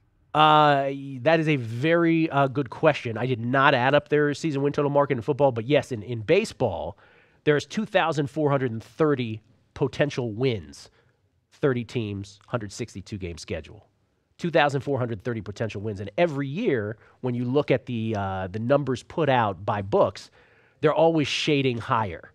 So last year, consensus, instead of 2,430 available wins in baseball, everybody was putting out like 2,443, like 13 games more than you could actually win. Football, they do that too. Although, to be honest with you, I did not count these up. Maybe I'll do it on the break and I'll count them up and see what it comes to. But yes, what that is that the books know, and you as a bettor should know, that the way that our piddly human brains are wired, that we are wired for optimism, right? We're wired for human achievement. We're like, oh, yes, they're going to score. Oh, yes, they're going to win so many games. Good bettors take advantage of that wiring. Let's put it that way. So I'm waiting on a few unders, but those are my 2 overs that I bet already. Where were we going right here? I forgot already. NBA. Oh, you wanted to recap the NBA again. You didn't want to recap. You just wanted to remind people what was going on in the NBA today. By the way, I am so NFL draft crazy that I didn't even do a baseball pick. Mike Lamborn, Metrics Mike will have a baseball pick, but I did not even delve into baseball handicapping last night because it was so about hockey and the NFL draft. Here are my NBA playoff bets, though, that are pending because now that we've got the draft, 8-0, trying to go 11-0, here are my NBA bets that we've talked about on the show. 76ers to win the East. So this is the big one, right? This is the big bet looming. 76ers to win the East, got it at 15-1. March 23rd got it at 15-1. Stray number here at the South Point Hotel Casino, 15-1. Grab that. 9-1 on April 7th, faraway places. That after the Sixers beat the Cavaliers in dramatic fashion, 132-130, staving off what would have been a 30-point comeback by the Cavs. Still a stray 9-1 out there. Grab that. April 7th. And again, if you're like, March 23rd, April 7th, that's what we always say about the futures market. Sure, it's sexy to make picks before a season starts and say to your friends, hey, look at me, just like I just did, right? Look at me, I picked the Eagles a year before they won it. But you know what? It's not really value. Sure, there's people be impressed at a party. But the futures market, the real value is late. It's going to be value here, and especially with a roller coaster of a season, you can grab teams when they're down sometimes. But the fact that those numbers still exist on the Sixers, and they still have 8 games to win, that doesn't mean it's going to win. Right, that's the other thing. Just because you get a good number, like with the draft. I said this with all those draft picks. We're 8-0 on the props, right? Draft props, I should say. The whole time I said, it doesn't mean we're going to win, even though we got the best numbers. But it gives us options. Get out or play them. But those are the 2 Sixers futures that are still pending. And then here in the first round, I do have the Wizards to beat Toronto at plus 500. I do have the Celtics to beat the Bucks at minus 160. Don't expect to win the first. Expect to win the second, but we'll see. And then my other one, Warriors under 7.5 losses for the entire playoffs. I got that at plus 155 and then at plus 131. That is right at a coin flip, I believe, right now, although I haven't checked in the last couple days. But that's just a mispricing to me. Could I lose? Absolutely I could lose. But it's all about the pricing of that. Warriors with 1 loss in the first round. For me to lose that, I would have to have the Warriors, in essence, get taken to 7 here against the Pelicans and then lose to the Rockets. And that would be 8 losses total and I'd lose. Or have the Warriors advance past the Rockets and lose games in the finals. You know what? Some bets, I have a couple statements. One is I always say some bets, sometimes the best bets are the ones not made. The other corollary to that is sometimes you just have to be willing to lose a bet. If you've thought it through, you get a great number, you've thought it through, and you still like, you know what? If I get beat on this, tip of the cap to the opponents. And a tip of the cap for the Warriors to have been successful enough to have gotten through all that. So we'll see. I could lose, but it's all about getting the best number. Tonight, again, 3 Game 6s in the National Basketball Association as the NBA playoffs and the NHL playoffs just roll on, looking great. Wizards 2-point favorites as they try to stave off elimination against the Raptors, as we mentioned earlier, back in D.C. for that one. And again, refs, stop calling ridiculous fouls on Bradley Beal. That's for all you people out there in D.C. Also tonight, Cavs go to Indianapolis to take on the Pacers. Indiana, also 1-point favorites in that game. The one NBA bet I'm making tonight is on the Pacers. Pacers trying to stave off elimination, force a Game 7 back in Cleveland. And then the Jazz on their home court try to close out the Thunder after the Thunder roar back. Roaring Thunder, get it? Thunder roar back with a 32-7 blitz to close out the third quarter the other night in Game 5, down 71-46. They erase a 25-point deficit before the fourth quarter even started. Can the Jazz rebound as 6-point favorites in that ball game tonight? Coming back, your baseball pick of the day, Metrics Mike, is here next. Baseball and a numbers game at VSiN.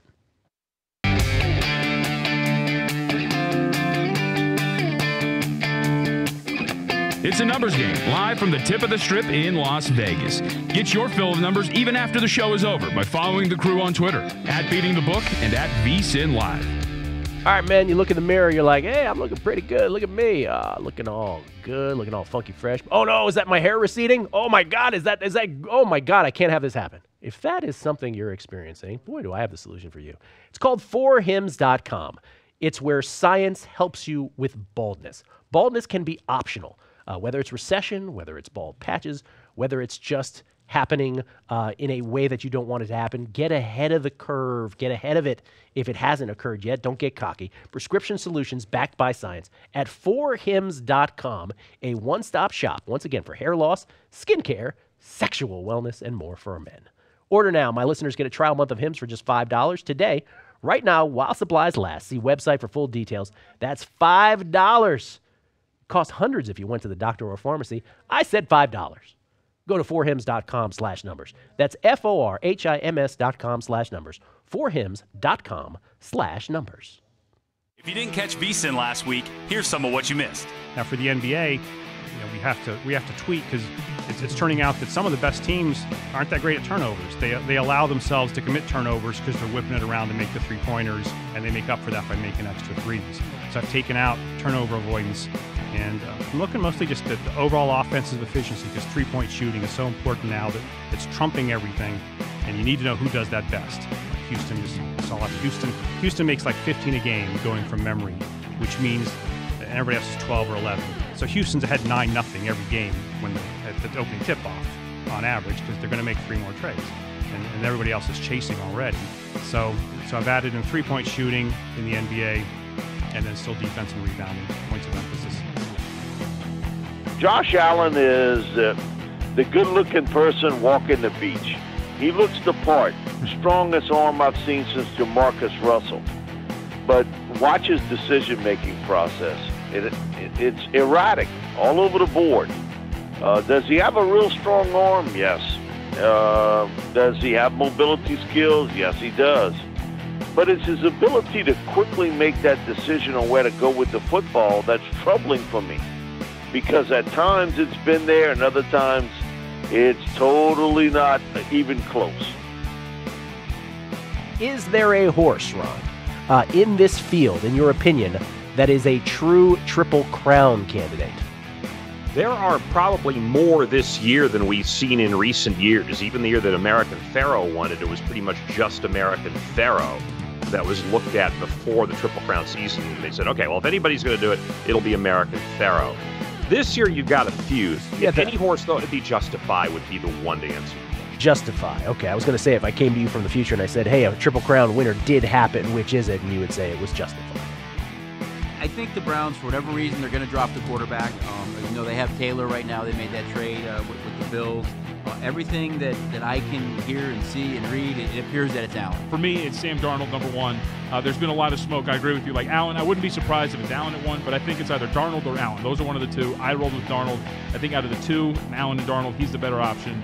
Sam Darnold, I have going number one, but I'm thinking about moving Josh Allen into that spot. Seems more and more like that's the guy the Browns want.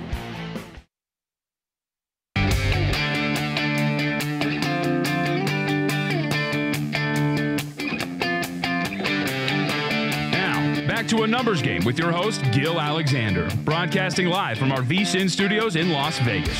So every other team that trades down, they get this haul, but the Raiders trade and they get nothing. We're back, Gil. We're back. Sorry, I did it again. We're back on the show today. Apparently, I'm unaware of commercials. It's Gil Alexander. Hey, everybody. How you doing? The weekend is here. But before we go to the weekend, it's baseball picks time. I missed mine yesterday. I had the Brewers as a plus 145 dog. They lost 1-0. That was painful. Mikey's didn't go his way either. I will be honest with you. Between the draft and hockey, and not so much basketball, but really the Caps and Penguins and Knights and Sharks, and then the mammoth endeavor that was the NFL draft, I didn't look at baseball for today, so I'm out on baseball. But that's where Metrics Mike stands or comes into play. From Clear Data Sports. Good morning, Mikey. Good morning, Gil. Looking at one today. So Arizona, Washington. And kind of a conventional wisdom of betting baseball is never bet on a team, a favorite over minus 150. And that might be a good rule for beginners to kind of keep you out of trouble, and especially as a natural preference for kind of quote-unquote good teams. But I think when you zoom out and you look at this baseball betting market now as a whole, you got a huge subset of the betting population of this betting market that will not touch teams over minus 150, 160, 170. But I think there's going to be some teams, especially in the age of these super teams and maybe playing some of the teams that are tanking and maybe not necessarily trying their best to win. There's going to be some games that represent a value of minus 150, minus 160. So I'm not saying to blindly bet certainly anything like that, but don't be afraid of laying minus 150, minus 160 because it's kind of an interesting time in the market when most people in the betting market are completely kind of ignoring these games. So I'm looking at Washington today. About minus 155 favorite Steven Strasburg facing Arizona. It looks like it's creeping up to about minus 160 now. So we make a true base winner money line of minus 180 in this game. So at that price, Washington would represent about a 3 to 4% edge. So that's what I'm putting my money on today, Gil. Making the Nationals, Steven Strasburg on the hill against Zach Godley. You make a very good point, by the way, Mike. Now, I should clarify this for folks because when I was on with Josh Towers on Wednesday, I talked about how Sports Insights Sports Insights, our friend at Sports Insights, put out a great stat about minus 346 favorites or greater because Kershaw was on the hill against Miami that day, and how even though the last 35 of those circumstances, those 35 or greater favorites in MLB since 2005, had gone a collective 27-8, and we're still in the red. Sort of a cautionary thing about betting huge favorites like that. And by the way, Kershaw then went ahead and lost to the Marlins if you were a Dodgers backer. So now it's 27-9, and you're down over 4 units in that subset. But what Mike was saying is equally true, which is that there is a big swath of bettors who just on principle, they're like, nope, it's minus 160. I cannot bet this. They draw an artificial ceiling. And what we like to say is if you really have good numbers, if you're running your own numbers, value is value. And it doesn't matter at what number it is. If it's value, it triggers a bet.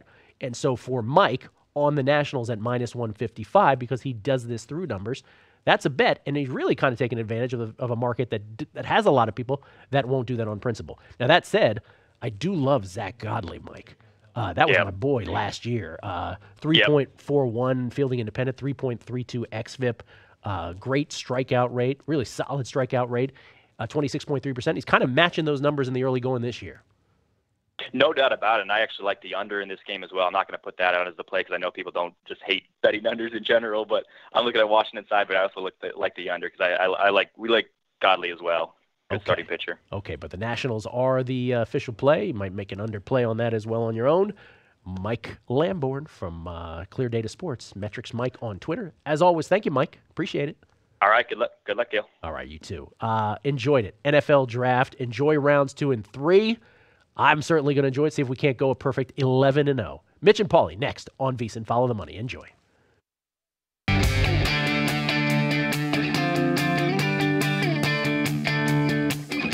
It's a numbers game, live from the tip of the strip in Las Vegas. Get your fill of numbers even after the show is over by following the crew on Twitter, @BeatingTheBook and @VSiNLive.